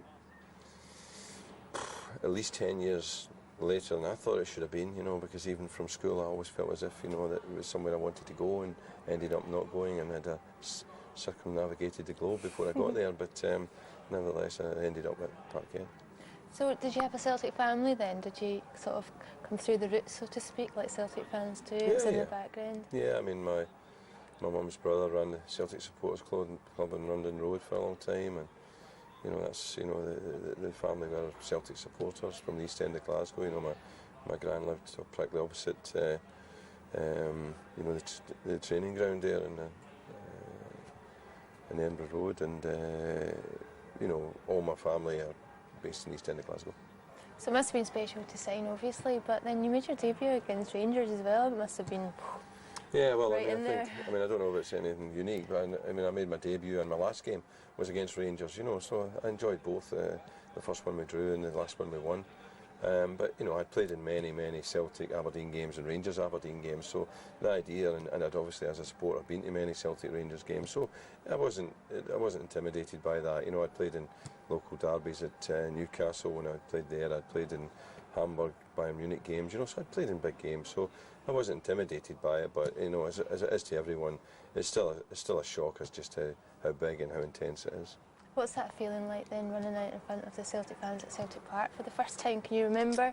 Yeah, I can, and I remember at the time Brian McClare was one of the other strikers, and I arrived, and Brian sort of thought, you know, he was going to be under pressure, and I've spoke about him, you know, to him about that, and my first couple of games. And the unfortunate thing for me was I arrived a little bit like Adam Virgo, actually. I arrived at Celtic Park and I wasn't fully fit. I was carrying an injury which eventually I needed operated on, and in the first period there I didn't really feel as if I did myself justice. You know, it took me a while to get over that injury, and as I say, I eventually needed an operation before I felt as if I really got my career at Parkhead up and running properly. You went to Celtic Park. Everybody obviously still remembered the 1984 Scottish Cup final and your role with Aberdeen. Did you get any hassle about that, or were people nice and gentle with you? I think that I think people, obviously the supporters, would have held judgment in a sense, you know, because I think the fact that most people knew I was a Celtic supporter, and would have expected me to come to Celtic Park as a Celtic supporter and an Aberdeen player and try and beat them up, you know, and I don't think anyone held that against me. All they expected, obviously, was that the same sort of performance when I put on a green and white jersey, whether it was against Aberdeen or Rangers or anyone else. Big Roy, you can get sent off in that game, Mark. Now, Thoroughly deserved. It's down there that it was you and Gordon Strachan that led to that sending off. What's your take on it? Yeah, it was absolutely going to Gordon and I. It was a total conspiracy. We decided before the game we were going to get Roy sent off. Yeah, it was one of these ones. Roy and I are great buddies, and we talk about it to this day, and we still argue a case about it. My brother actually produced a photograph which showed me in mid-flight, sort of horizontal, flying through the air, and Roy's leg 6 feet off the ground, and he claimed that showed that he was innocent. So I couldn't win in the situation. He's always going to claim his innocence. It was one of those ones. He got caught a bit square. I went to go past him. He stuck a leg out, and I went down. I think it was a hard decision to send him off. I think it was a bad decision in a sense, from the referee's point of view. I don't think he should have been sent off. In the incident itself, I hurt my elbow, which didn't exactly kill me. But when I looked up, I was about to get up. I remember I was about to get back up, try and get on my feet, and it was sore, I can assure you. But as I was about to get back on my feet, I saw the referee produce the red card, and I thought, oh my God. And I lay back down again. So, in a sense, all of what went on in between me going down and what happened with Gordon and any other players who were, you know, haranguing the referee, I didn't see most of that because I was in such excruciating pain. Oh, you poor lamb. Your experience, Mark, with Aberdeen and then Hamburg, I mean, how important was that when you went to Celtic then? Yeah, I think it was, because it wasn't just the experience. I think it was the time delay. You know, I couldn't have went to Celtic direct from Aberdeen because, you know, I was too committed to that Aberdeen team. That Aberdeen was such a strong unit. It had a sort of identity of its own that, you know, everyone still remembers. And to walk out of that team and straight into the Celtic team would have been really difficult. And I think it would have been difficult both from the point of view of, you know, general perceptions, but, you know, even from the Celtic supporters' point of view, I don't think they would have accepted me as readily, coming off the back of scoring a goal in the cup final and then walking into Parkhead, you know. So I think it was necessary for me to go away and come back, and that made it a little bit easier for me. Tough competition though for strikers' places at Celtic. I mean, there was a great group of players in terms of that role when you arrived, wasn't there? Yeah, and, you know, as I say, when I arrived, I wasn't firing on all cylinders, I know that. I think really the season I left, you know, and it goes missing actually because people don't realise it, but the season I left I won the Golden Boot, you know, playing for Celtic. Angle ball from Rogan. Morris arrives. Brilliantly finished by Mcgee. Morris.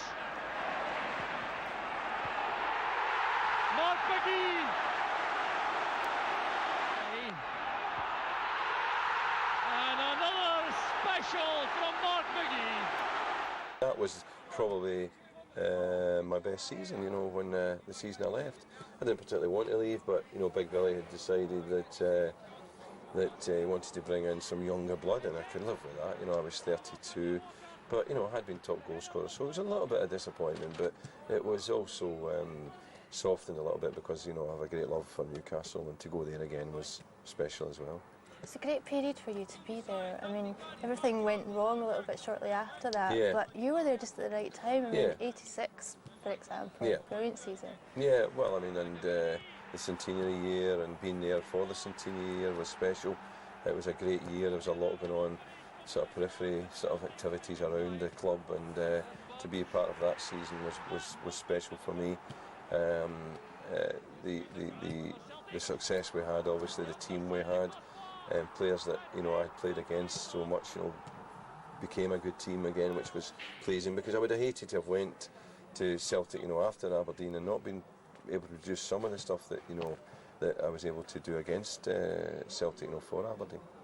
The centenary season, Mark, it's really sort of fairy tale stuff, isn't it? I mean, was it the case that the team spirit was such that, I mean, no other team could beat you that season? Yeah, I think it was. I mean, I remember very early on in the season talking to Jimmy Nicholl, you know, who was at Rangers, and, you know, he said that, you know, when they played us, he said they never played against a team where they was unable to get their heads up, you know, they were in their faces, and that was what it was like. You know, we were just rampant, you know, it was like, you know, no other team were, you know, allowed to have the ball. You know, we just wanted the ball, we wanted to score goals. We had a lot of people who wanted to score goals, you know, and, you know, it was that sort of attitude that we just were not going to be beaten, you know.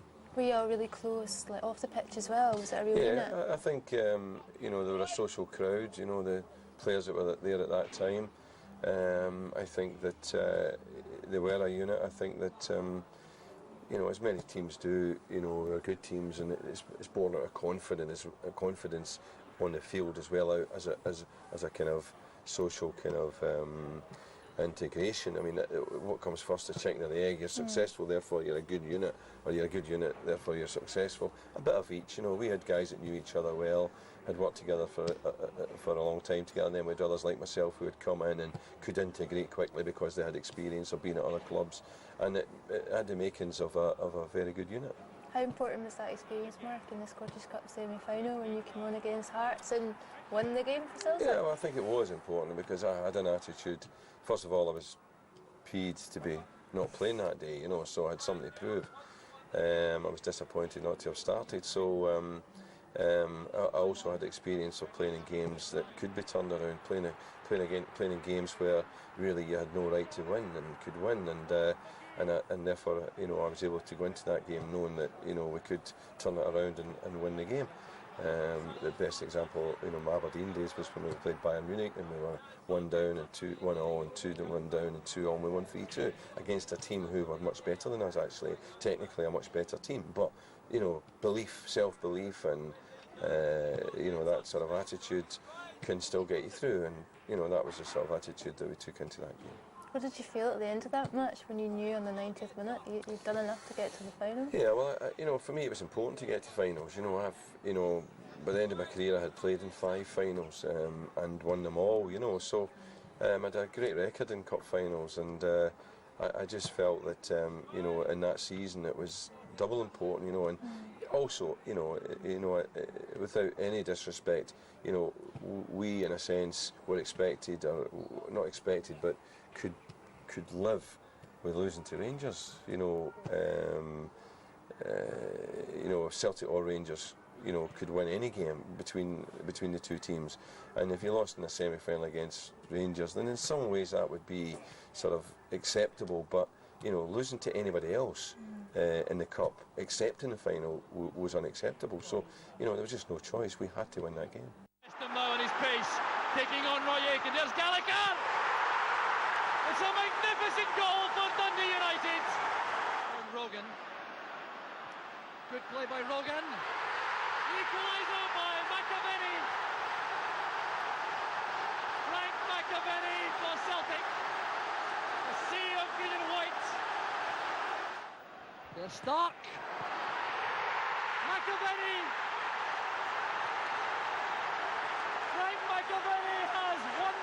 for Celtic. Absolutely incredible. It came from the corner kick. Captain Roy Aitken holds the Scottish Cup aloft. Celtic have won the double.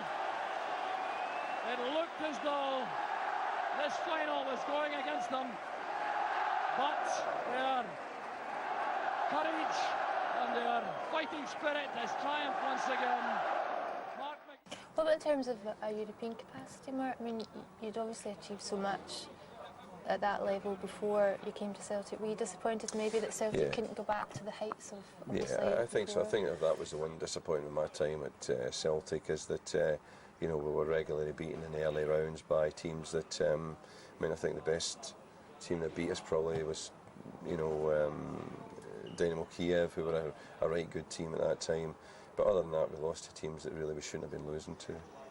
What about the Dubai Super Cup? You captained that, didn't you? What was that whole trip and experience like? Well, funny, you know, it's one of those ones that, you know, not everyone will remember, and it's not important to people. But you're right. I know I captained the team that night, and was enormously proud to captain the team. You know, it really was important to me. You know, I can say I've done it. You know, I can't remember. I think I might have captained the team another time, but certainly over there I did, and we won it, and. Yeah, I picked up the trophy, and it was fantastic. I think it was only, you know, I was only captain through default. I think Big Roy was missing, and Tommy Burns was ill or something.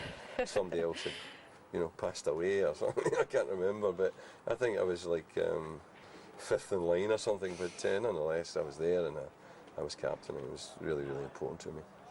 Was it a good sort of group to go away on a tour like that with, and just? Well, I think I remember on one of those trips. I can't remember if it was the year that I captained the team, but I remember coming back and Davy Hay taking us in and on the training field on the first morning we'd get back, and saying, you know, look, you really let us down, you know, and you know we were like sort of a bit surprised because you know we thought we'd done all right, and he said, yeah, he said we'd let Liverpool drink us under the table, you know. So we weren't quite in Liverpool's league in that respect, but you know, these trips were good in the sense that we were expected to perform and we were expected to be ready for the games, but they were relaxed, and they were great places to go to Dubai at that time. You know, they treated you like kings, you really did. You know, the treatment we got was first class, and the Liverpool lads at that time were a great bunch of lads, and we always enjoyed going away in those sort of trips, and you know, it was nice.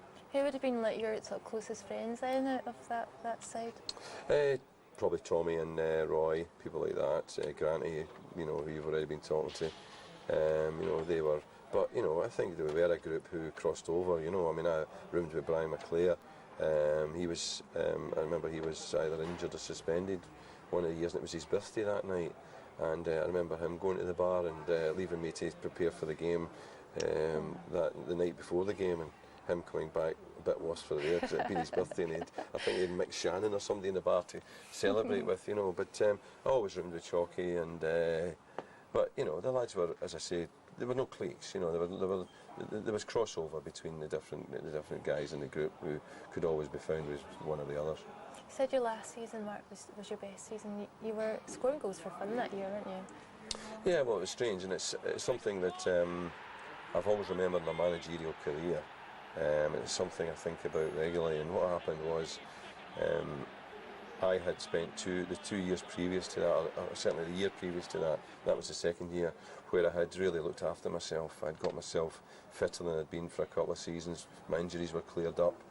I had been, the only drink I had alcohol-wise was after the cup final, and you know, I'd really been looking after myself, and I felt as fit as I'd ever felt. And I came back for pre-season feeling that way and ready really to have my best season, and to be told by Big Billy that he decided that I'd probably done enough, and that, you know, he was looking to use Andy and Frank, I think it was, and that you know, if the right offer came in for me, then he would help me out, sort of thing. And I was devastated by that and totally surprised by it, because I knew that I was in good form, and I knew that I was fit. And in that season it took me something like, I think it was to the Honved game, when Andy Walker got injured and I went on, and I think I was only on the bench practically because it was the 5-sub thing, and in the league it was still only 2 or 3 subs, 2 I think. So I made the bench in the European game and got on in the last 5 minutes and scored. And Andy was injured, and Billy came in and said, look, you know, you looked okay, I'm going to play you. And I scored a hat-trick on the Saturday, and I think I scored a hat-trick the following Saturday, and you know, and didn't look back from there. I played the rest of the season, but I knew at that time I was in form. And it was one of these things, and I didn't blame Big Billy for it, but it was one of these things in my own managerial career that I've always said I'll never make a decision until I see the player. I'll never make up my mind before I've seen them out there pre-season or whenever it is to make sure that I'm getting it right, because you can make mistakes, and on that occasion Billy had made a mistake because I was in top form. So were your teammates just as surprised and then shocked as well when you did move on? I think, I mean, I always remember afterwards there was a dinner at the McDonald's Hotel in Eastwood there, and Eastwood Toll for me when I left, and it was a very emotional sort of thing because I felt I was leaving prematurely. As I said already, it was softened a little bit because I was going somewhere where I know I could enjoy myself. I love Newcastle, and the boys gave us a great send-off. They, you know, took Jacqueline, my wife, and I out for dinner, and you know, yeah, I felt as if, you know, the send-off was partly because, you know, some of the boys felt, you know, that I shouldn't be going. But, you know, these things happen in football. They've happened to players of mine. They happened to me again since then, both as a player and as manager. These things happen.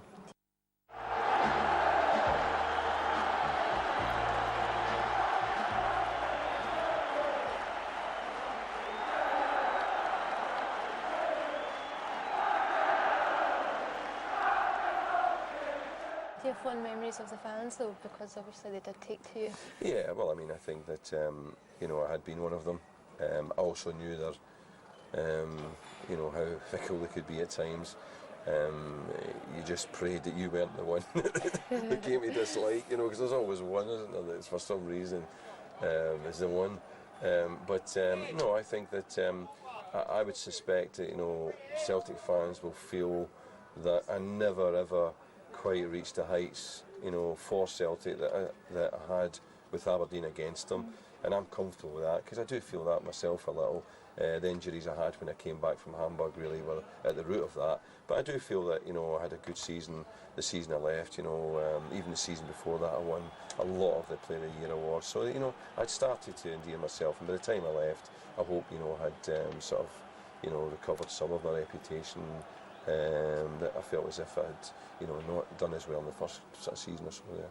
So what have you taken from your spell at Celtic then into your management career? Well, the thing I've just mentioned about Big Billy, I think, you know, again, the belief, the type of football we're playing at Brighton now, which is very attacking, it's 4-2-4, in an age when people are talking about 4-5-1 and all that. We're not even 4-4-2, we're 4-2-4, and that was pretty much how we were at Celtic. You know, it was pass the ball forward. We quite often put on sessions where you're not allowed to pass the ball back the way, you have to pass the ball forward, and, you know, and that is at the root of how Celtic played at that time. It was almost cavalier, you know, up and at them, you know, get forward in the numbers, and, you know, try and beat teams by one more goal than they get. So, you know, I still believe that that's the entertaining way to play football. You can't always do it, and I'm not criticising Premiership managers in England for not playing that way, because the pressures on them are enormous. But, you know, it is the way to play, and, you know, I enjoy playing that way at Celtic. Have you still kept tabs then on Celtic? I know now obviously you've got you're interested in everything. Oh yeah, I mean, I never anything but, you know, I watch it, you know, with great interest, and I have done over the years. It's frustrated me greatly at times, you know, it really has. I think I actually almost had the job. Funny enough, I don't think anybody knows this. This is an exclusive.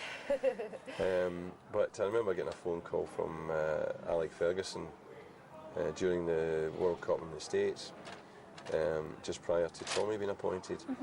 And Alec had a phone call from Fergus McCann asking him about me, and, you know, and he had sort of said, yeah, he'd do you fine. And I was at Reading at the time, and I think at that point there was an opportunity for me to have the job. But Fergie being my kind of mentor, took it upon himself at that point to decide that probably it wasn't quite right for me at that time, and that Tommy was more suited, and recommended, I think, to Fergus that Tommy was probably, for the fans' sake and for his sake, the man, you know, at that point in time. So Tommy got the job. But you know, I've never, you know, I've got a lot of respect for Alex Ferguson and the decisions he made, both to help me and, you know, with me and for me. But I think that was probably the closest I came to, you know, actually having the job. Is it something that would excite you, though, the chance to do in the future? Absolutely. I'm looking right over Gordon's shoulder, and as soon as he slips up, I'm ready to step into his boots. Tell me about your relationship with Gordon, because you two are such good friends, and it's all came full circle, and you're now connected to Celtic again. Where it all started, where you got Roy sent off? No, it goes further back than that. I mean, Gordon was the first weekend I was ever in Aberdeen. I spent the weekend with Gordon and Leslie, and we've been friends ever since. The children have been friends, and Gordon was my best man at my wedding, and you know, we're very close, and I've stayed close when I was out of work. You know, I did a bit of scouting for him. He's always been there, and hopefully I've always been there for him. Just we have a similar sense of humour. I think that you know, we all got on well. The family's got on well, and it's just one of these things that's lasted. And the link, of course, is there with Adam Virgo. Tell me about Adam. What's he going to bring to Celtic then? Well, I think Adam is, you know, has all the ingredients for a Celtic player. You know, he has that never say die attitude, for starters. You know, he got us through some unbelievable situations, from, you know, scoring in the last minute to in the playoffs when we looked as if we were going out, to, you know, just generally goals that he scored. When I played him in positions that, you know, people scratched their heads and said, well, he's a centre half, and I put him right back. You know, he's playing right back brilliantly, and I put him up front, and he's playing up front brilliantly. I put him in midfield, and he was still our best player. You know, if the Celtic fans aren't licking their lips at Adam Virgo yet, they will. You know, because he's got a lot of ability. He can finish. He's a natural defender. He enjoys defending. He can head it. He's quick. He's got everything. You know, if he's not doing it yet, it's because he arrived not fully fit. A little bit like myself when I went to Parkhead, not fully fit, and took a little bit of time to get going. But you know, I'm a big fan of Adams, and I think that eventually he'll prove to Celtic supporters that he's a player worth having there. So what sort of advice did you give to Adam then? Because obviously you were a similar player going to Celtic, an established team. Yeah, well, I think that you know, the fitness thing was the most important. You know, I tried to persuade him that, you know, that he had to get himself as fit as he could be before he went in, because of the standards and the expected at Celtic, the standards that the supporters expect. And I didn't want Adam, I was hoping Adam wouldn't go in when he was half fit, because Adam Virgo is the type of guy who you would go out there with crutches if you let him. You know, he's not one of those ones you'll ever find in the treatment room. If he can possibly get out in the training ground or possibly get on the pitch, he will be out there. And you know, it just worried me that he'd go out there and not be fully fit and not look the player he should. But you know, I think he found probably a right balance. He didn't go in right away. He went in, but he still wasn't 100% fit. But you know, I'm remain convinced it'll come good. So how do you see it going for Celtic under Gordon then? I think that Celtic will only improve under Gordon. The better he does, but the less chance you've got of getting in there. I'll live with that. You know, I'll live with that. The wee man's 10 years older than me, so you know, I've still got a bit of time. So what's your fondest memory of Celtic, and perhaps your biggest wish for the club in the future?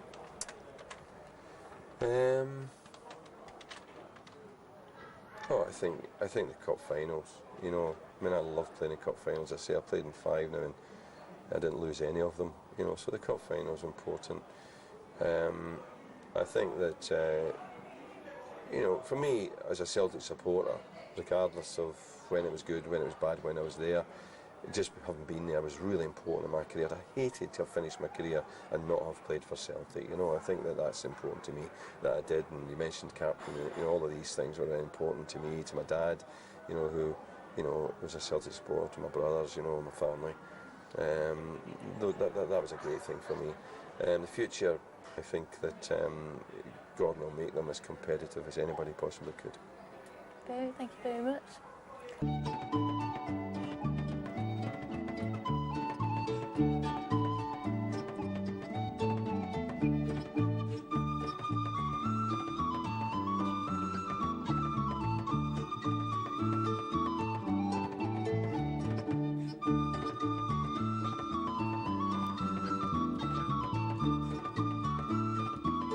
Keane is retiring from football on medical grounds. The former Ireland captain joined Celtic in a blaze of publicity and made just 13 appearances for the team. Jeff Webster considers his time at the club. Roy Keane, the only man since the 1880s to play in 6 FA Cup finals, lifts the trophy for Manchester United. Winning was all that mattered to Roy Keane, and in his time at Manchester United he picked up 7 league titles and 3 FA Cups. But he'd always spoken about his desire to play for Celtic, and after leaving United towards the end of last year, he got his wish. His debut came in one of Celtic's most humiliating defeats, losing to Clyde in the Scottish Cup. Between January and the end of the season, he played in only 13 games, injuries yet again keeping him sidelined. But he did help them to the SPL title and the CIS Cup. Roy went away at the end of the season and said, don't make a decision now, think about it for the summer, and he has thought about it. And in his voice and listening to him this morning, I think he feels he made the right decision. As a player, Keane was uncompromising, always in the thick of things. 4 years ago, he even walked out of the Republic of Ireland's World Cup squad after a row with manager Mick McCarthy. We'd love to have seen him play again this season, and he's been a good servant for the time he's been here. I'm disappointed he's retiring. I thought he might stay another season. It's a shame if the injury is what's keeping him out. Half a season's not much, so but it's a bit disappointing. It's a sad loss for Celtic and for football at the end of the day, you know what I mean? He still had a year to run on his Celtic contract, but has he been value for money in his short time at the club? It didn't really matter how long he stayed for. There was an immediate and direct impact for Celtic in terms of raising profile and in terms of getting people into the shops and buying things. I think also you have to look at it from the point of view that had he stayed, or had he been persuaded to stay when he clearly wasn't fit, then in a sense it would have been under false pretences. There was a risk that he'd been taking money, yet Celtic wouldn't have received anything back from him. The playing days may be over. The big question, however, is what next for Roy Keane? Jeff Webster, reporting Scotland. Reporting Scotland supporters. It'll be hard to replace, very difficult to replace, but we'll miss Roy. Can't replace Roy Keane, irreplaceable. I think Alex Ferguson and Gordon Strachan would be the first people to tell you that. Irreplaceable. Got him. What's your reaction to the news today that Roy Keane has retired from football? You're joking. You're news to me. I didn't know. Shocked.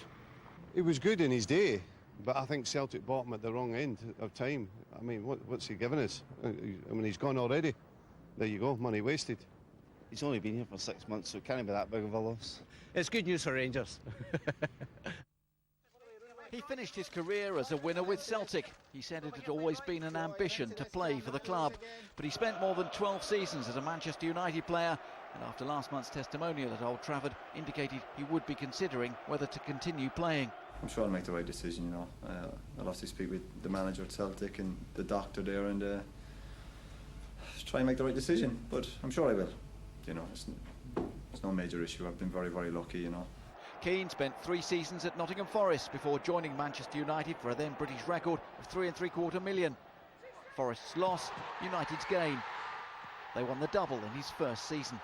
But there was another side to his game. He saw the first of 13 red cards. And in 1997, his first encounter with Alf-Inge Haaland. Cruciate knee ligament damage the result. Keane was out for the rest of the season. United won nothing. From nothing to the treble. Keane's finest hour, April the 21st, 1999, 2-0 down in Turin. That's it. He hauled United into the Champions League final, only to be suspended for the showpiece against Bayern Munich.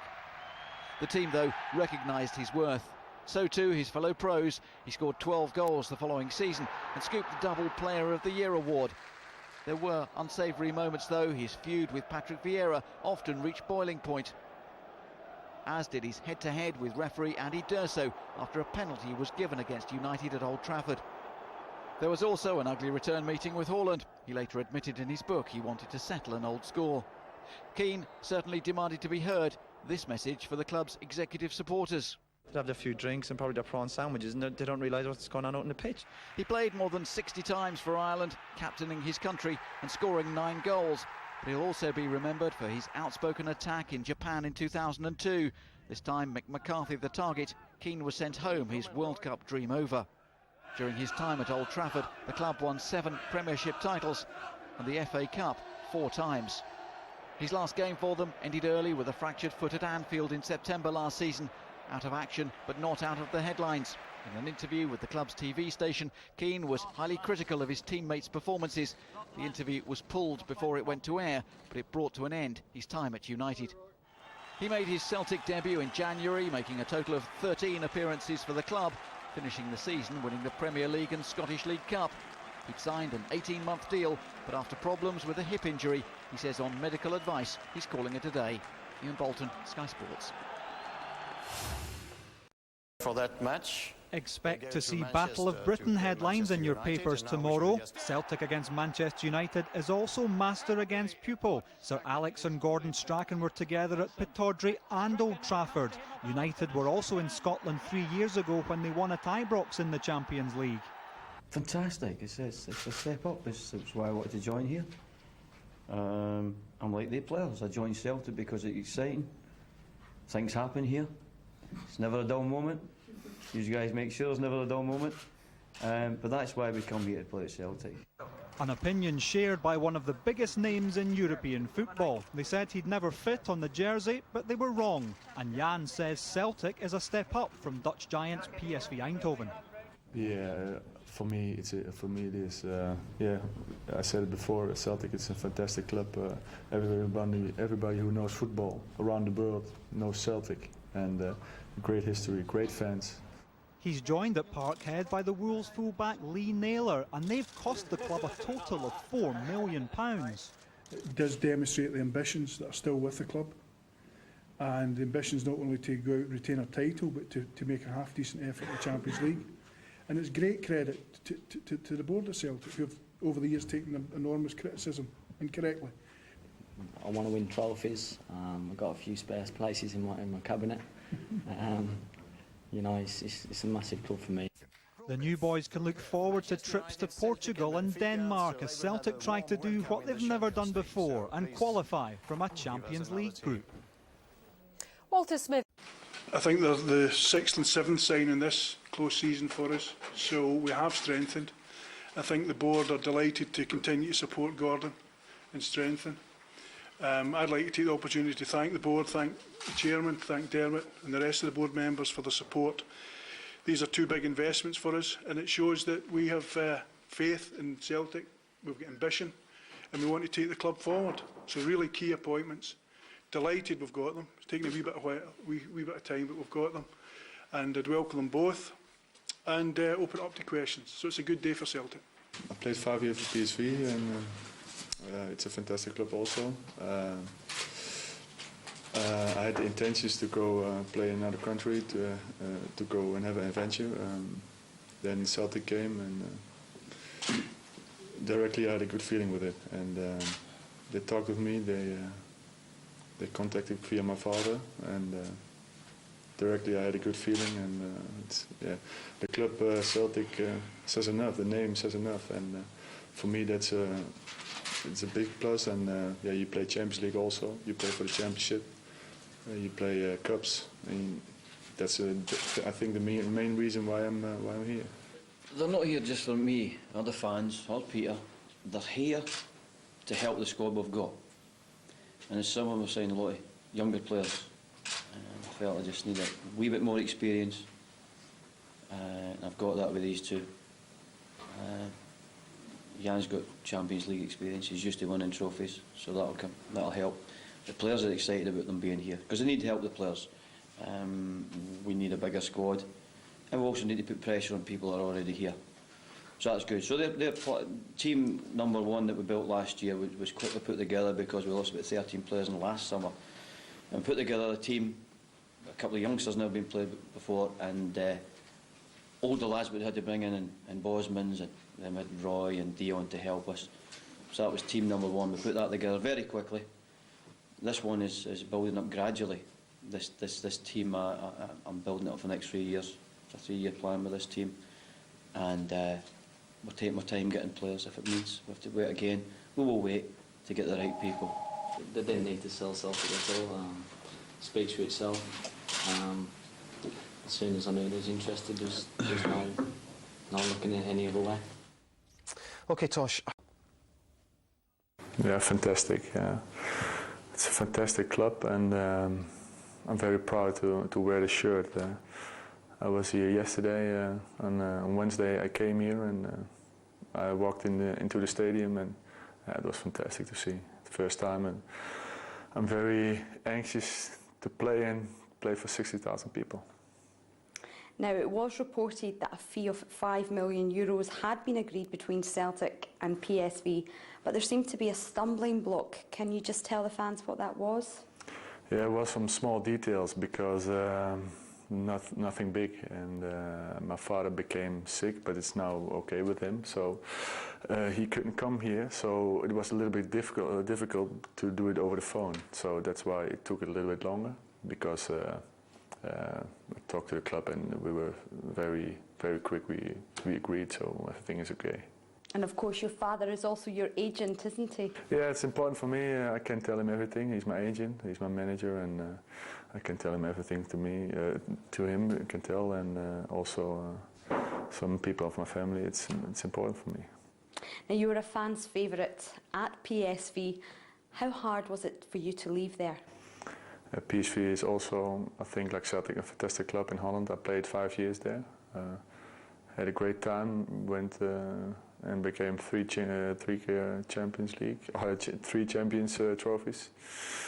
So it was good, and yeah, it was a great time. I had a great time with the players, and for me, I wanted to have adventure in another country, an all new experience. And then Celtic came knocking on the door, and that for me was a fantastic club, and I had a good feeling with it. Also, my girlfriend and my parents, and they said do it, and I already had a good feeling, so then it was quite easy. So why Celtic? What was the main reasons you came to Glasgow? Yeah, for me, it's when you hear the name Celtic, it stands for itself. It's Celtic. Everyone knows around the world. When you know football, you know Celtic. You know the shirt. It's famous. Yeah, it's a great club, and with a lot of in Holland you call it uitstraling, with a lot of pride. People are proud to be a Celtic supporter, and that's for me a very big plus, a very big thing to come to the club. Yeah, can't wait to see him in action. Now, having made over 300 appearances for Wolves, Lee Naylor is looking forward to a new chapter in his professional career. He also spoke to Lorient. Too many emotions to talk about, to be honest. Yeah, no, I'm absolutely delighted with the move. I can't tell you what I feel at the moment. It hasn't really sunk in.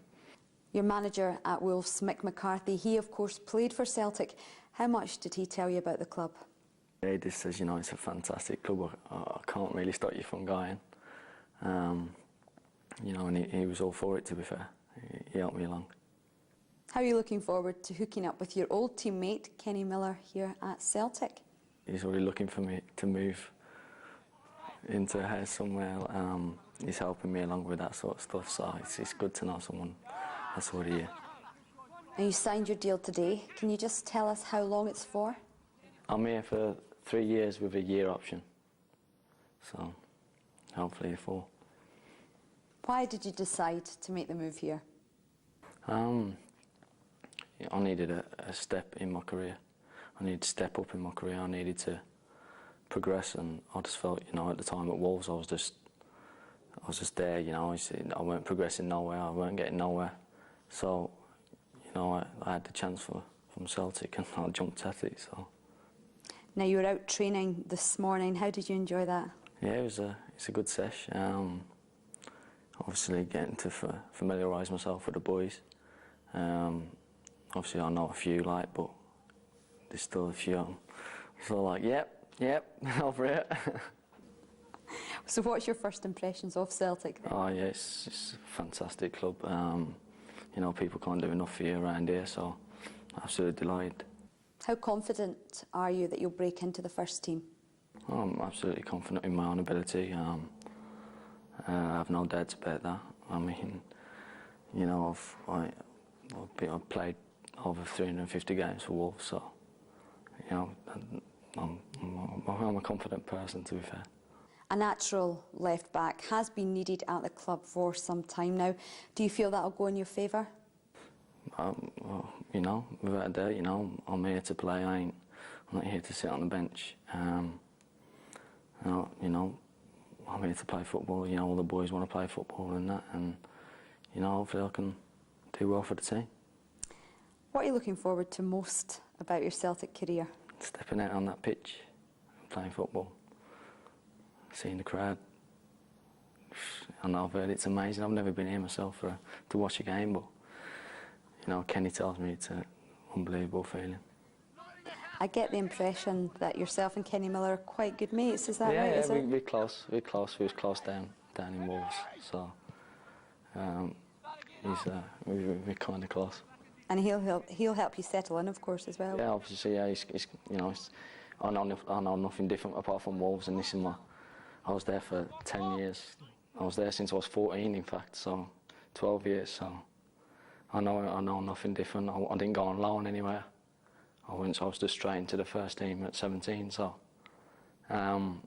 it's a massive move for me, and you know, Kenny will help me through.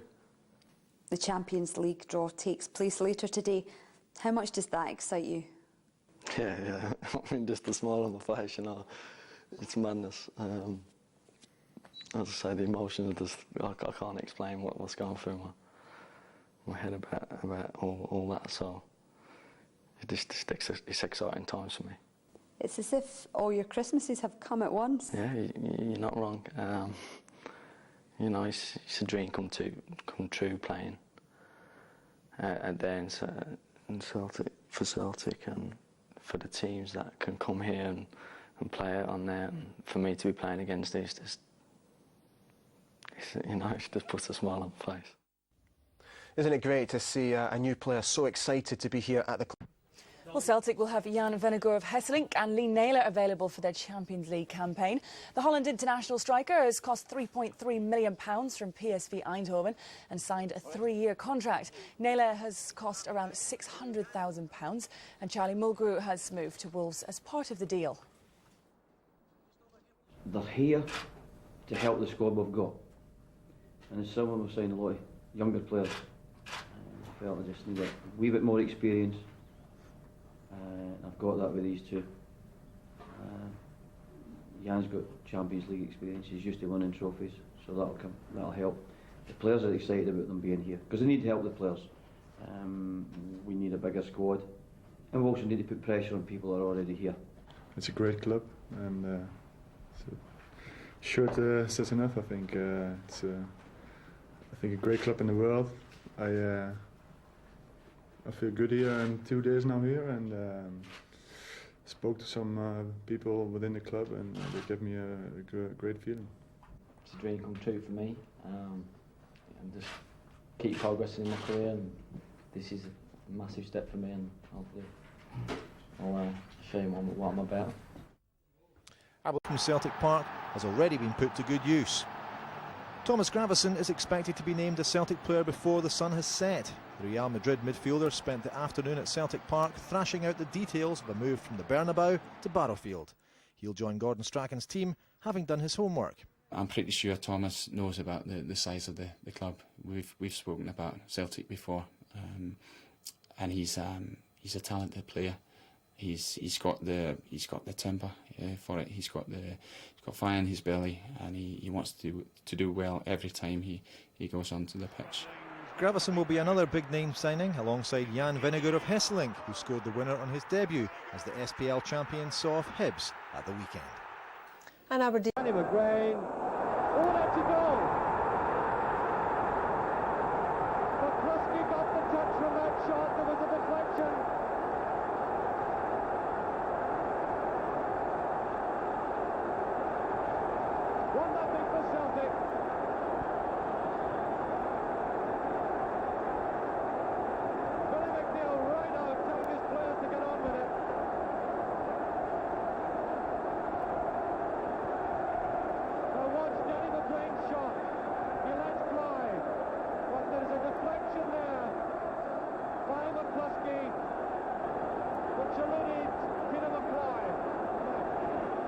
Celtic leading by 1-0.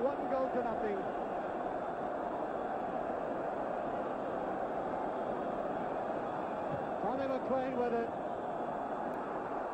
And there's a bit of hockey by the goalkeeper, and I think he's got Conroy around the net. Won't object to that. And there goes the final whistle. Celtic have won the Scottish Cup for the 26th time. Onto the field goes Billy McGee to congratulate the team that won it in an extra time that must have drained everybody physically and mentally. The Celtic players celebrating a notable victory. John Doyle, who was substituted, came on there. And there we are, the triumphant Celtic team. It was a marvellous game. The Celtic supporters at this end, quite jubilant. The Rangers support drifting away, and there is captain and manager in an embrace that sums the whole occasion up. What a remarkable game that could have gone either way for so long in this match. But Celtic put the ball in the back of the net, and that was a vital difference between the teams. And I've just been told that the man of the match is Danny McGrain of Celtic.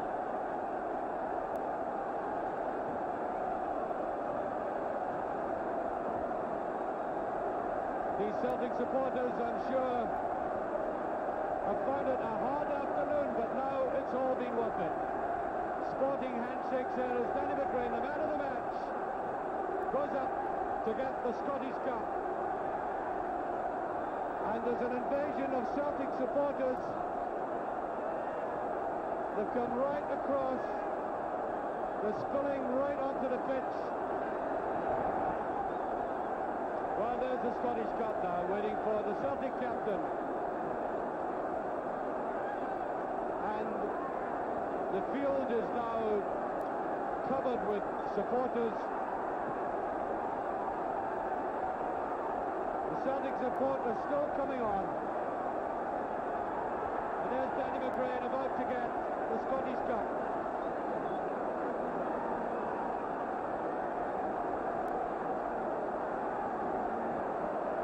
There it is. The Scottish Cup goes to Parkhead. The name that's on everyone's lips, and it's a long one. Jan Vinegoor of Hessalink is kept on the bench for Celtic, but I'm sure he'll make an appearance over the next 90 minutes.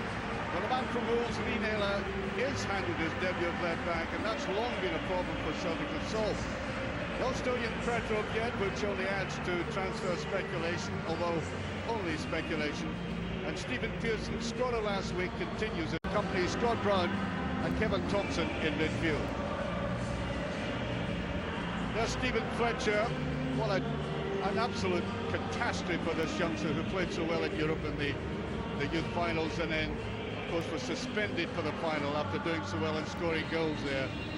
And he'll be up against that Celtic defender there.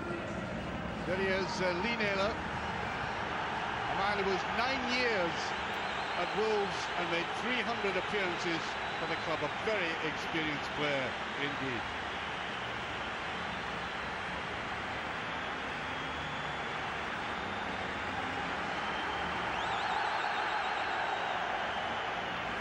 There he is, Naylor, sampling the atmosphere of Celtic Park for the first time. And there's Charlie Richmond in charge of the game today.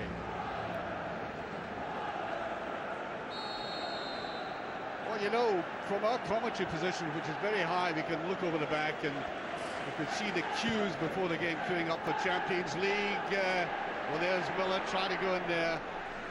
Out comes the Hibs goalkeeper, did very well, Malkowski. As I was saying about as Miller goes through there, goalkeeper read it very well. They were queuing up for Champions League tickets, but I think Celtic have got to put all that out of their minds, because the club has always insisted that what comes first is the winning of the SPL title, and of course they're a point behind the great rivals at this stage. And Hibs, well, Hibs won their 100th game in the SPL last week, I think they want to advance to simply being praised for the attractive football they play and actually achieve something. It's not as if they're intimidated by this atmosphere at Celtic Park or Ibrox. They've been able to go to both places and win, scoring 3 goals against both sides of the Old Firm. Mcgee, who's been outstanding. There's Zaraski, couldn't quite get to that. Hibs have got towering defenders in there now, of course. Shelton Martis, Rob Jones.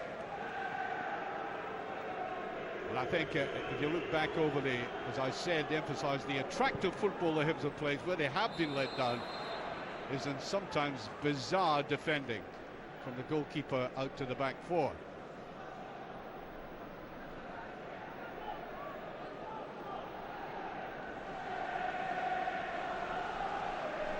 There's 6'4", Rob Jones, former school teacher, by the way. I don't know whether he's come up or down in the world. You can work that one out for yourself. Just tucked away. Mark Wilson getting his head to it.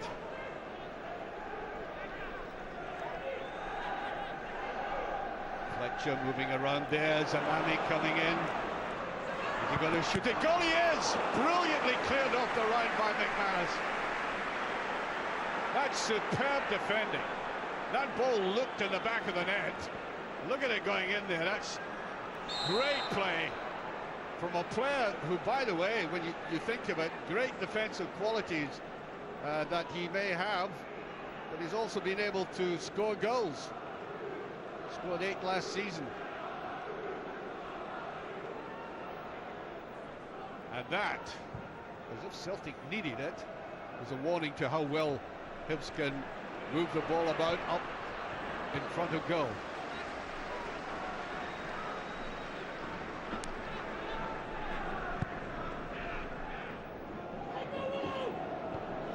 Just kept in. Fletcher, I think, was fouled as he went for that. Charlie Richmond very close to the play. There he is, Stephen Fletcher.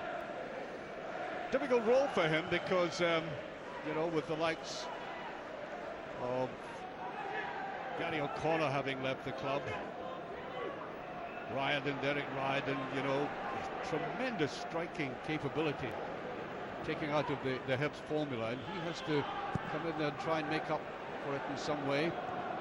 Whittaker, kind of nervous quality there by both the goalkeeper and Whittaker.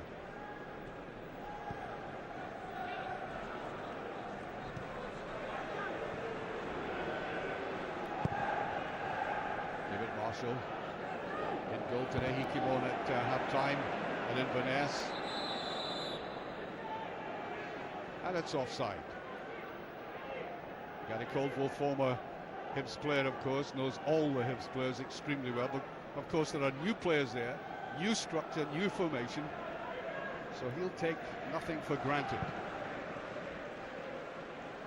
There is Jones using his height well. Pearson does well there. Miller desperately anxious to open his account and goal.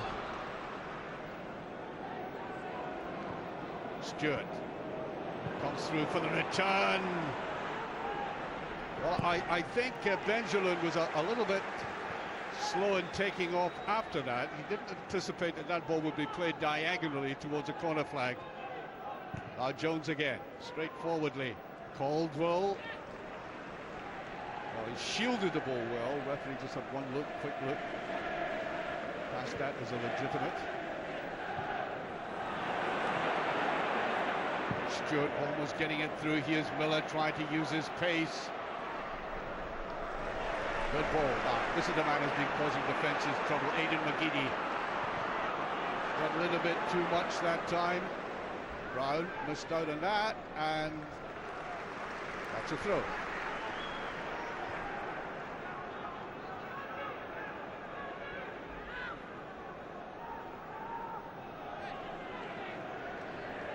Miller to take this. Already Celtic have to thank Stephen McManus.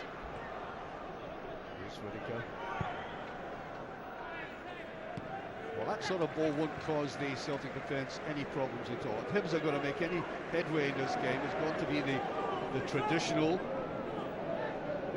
method that Hibs have got now. Well established, always have been. That club's always been a good football playing team, and the current squad move the ball about very well, as we've seen. That's good play by Celtic. Pearson puts it in there just behind the attack though. Stewart. Well, Fletcher had come back very deep.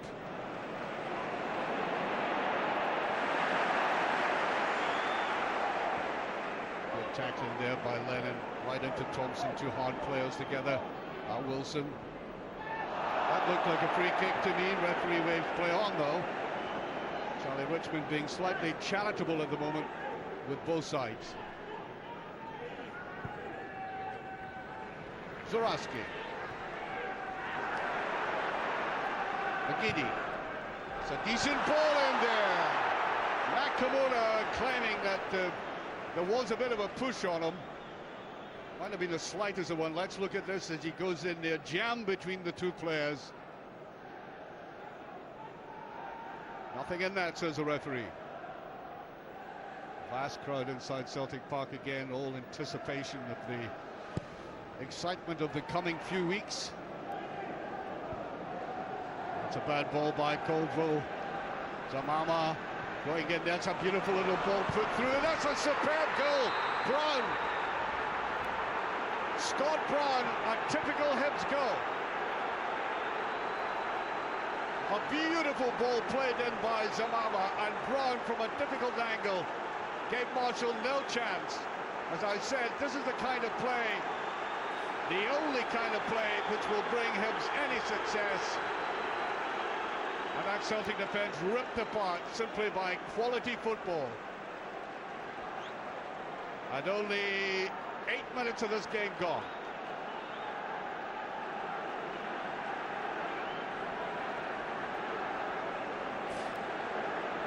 Well, Zamama, number 4 there, the man who made that pass, and a kind of controversial signing.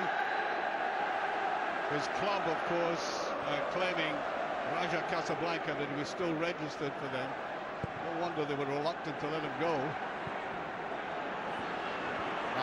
What's Celtic's response to this? That's a beautiful ball. Zuraski, a little bit too much of that. Mcgee again. Jay Shields. Well, that's been given, yeah, free kick.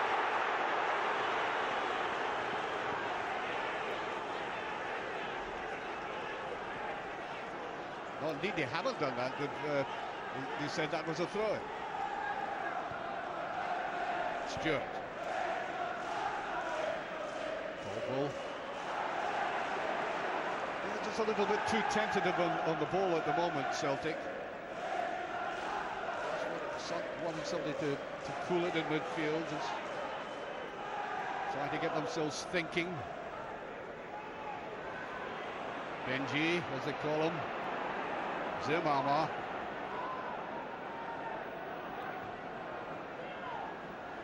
Now Jones.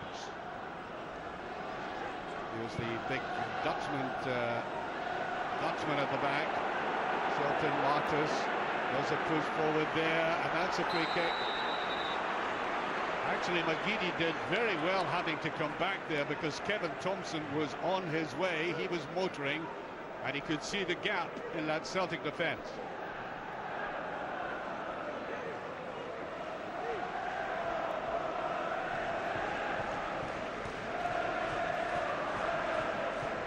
Seen attractive football in this game so far. 10 minutes gone on Hibs in that vital lead. The big men have come up for this. Zamama to take it. As I said, he played for Raja Casablanca.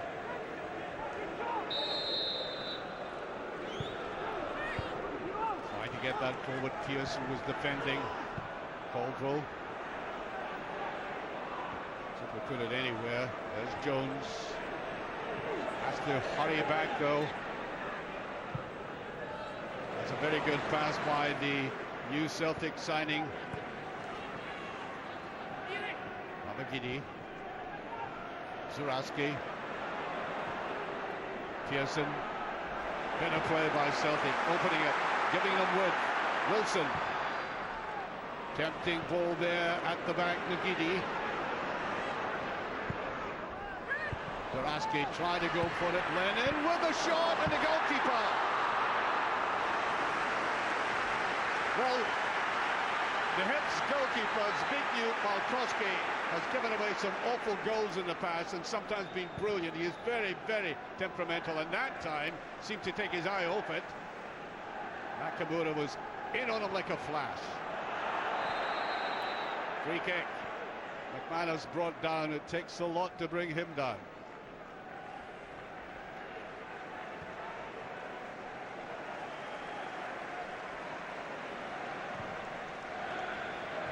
Well up by Fletcher. Stewart, a little too tentative the way he went for that ball. If you're going to take the ball off Neil Lennon, it's got to be with some conviction, because he wins most of the tackles. McManus.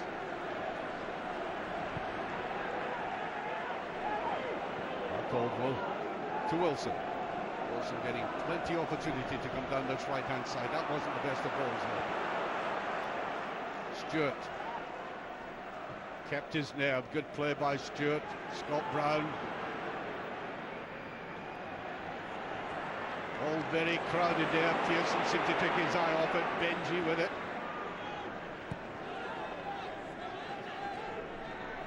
Kevin Thompson.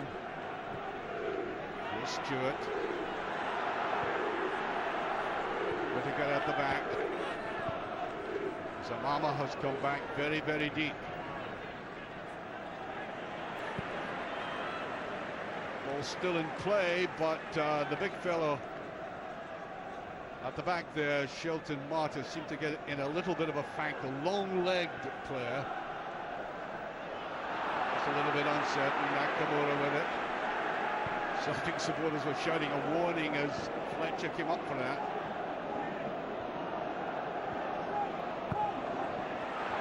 Well, good defending by Shield, but the referee thinks illegal. Certainly got the foot on the ball. Player as well. Free kick. Just stretching to that, Jones. Almost got away for Miller. As I said, he was a school teacher. He's at a lot of clubs as well. Grimsby, Macclesfield, Stockport, Gateshead. Have boots will travel, I think.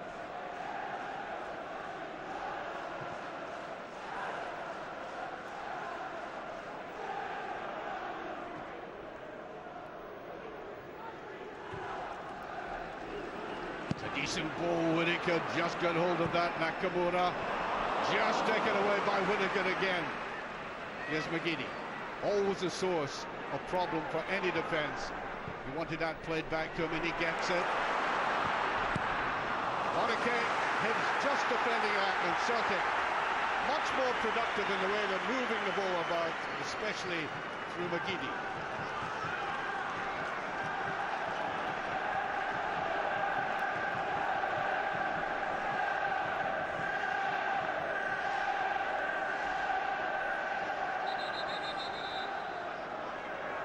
With it. Well, the usual jostling about in the penalty area, the pulling of jerseys, it goes on all the time now. Last time we were here, McManus got a goal with a header. Yamama, look at his pace. Tries to send that across the Mcgee. If he can keep it in. He does. Out Thompson. Well, that's a bad ball by Thompson. I don't know what he was playing at there. Picked up by Caldwell.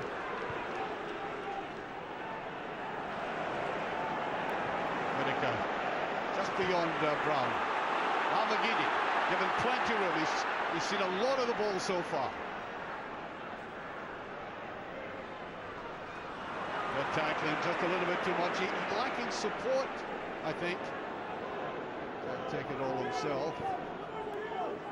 Benji.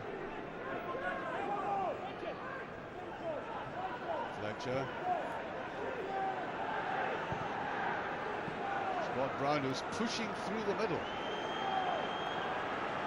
Salama.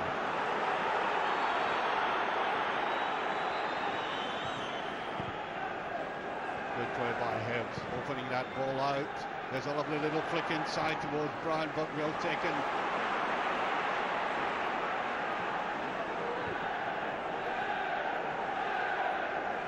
The passing game is bothering Celtic at the moment. That was a good tackle there by Caldwell on Stewart. He had to break it up.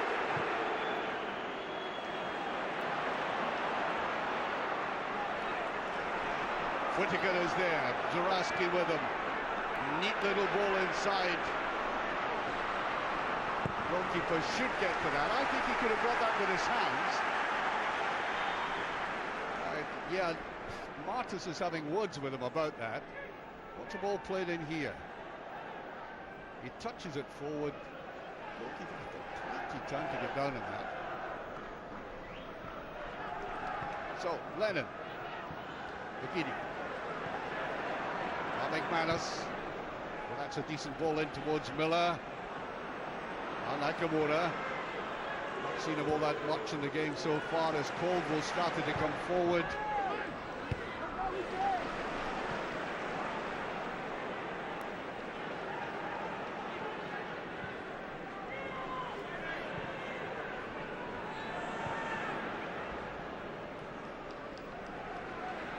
Nakamura plenty of time on it.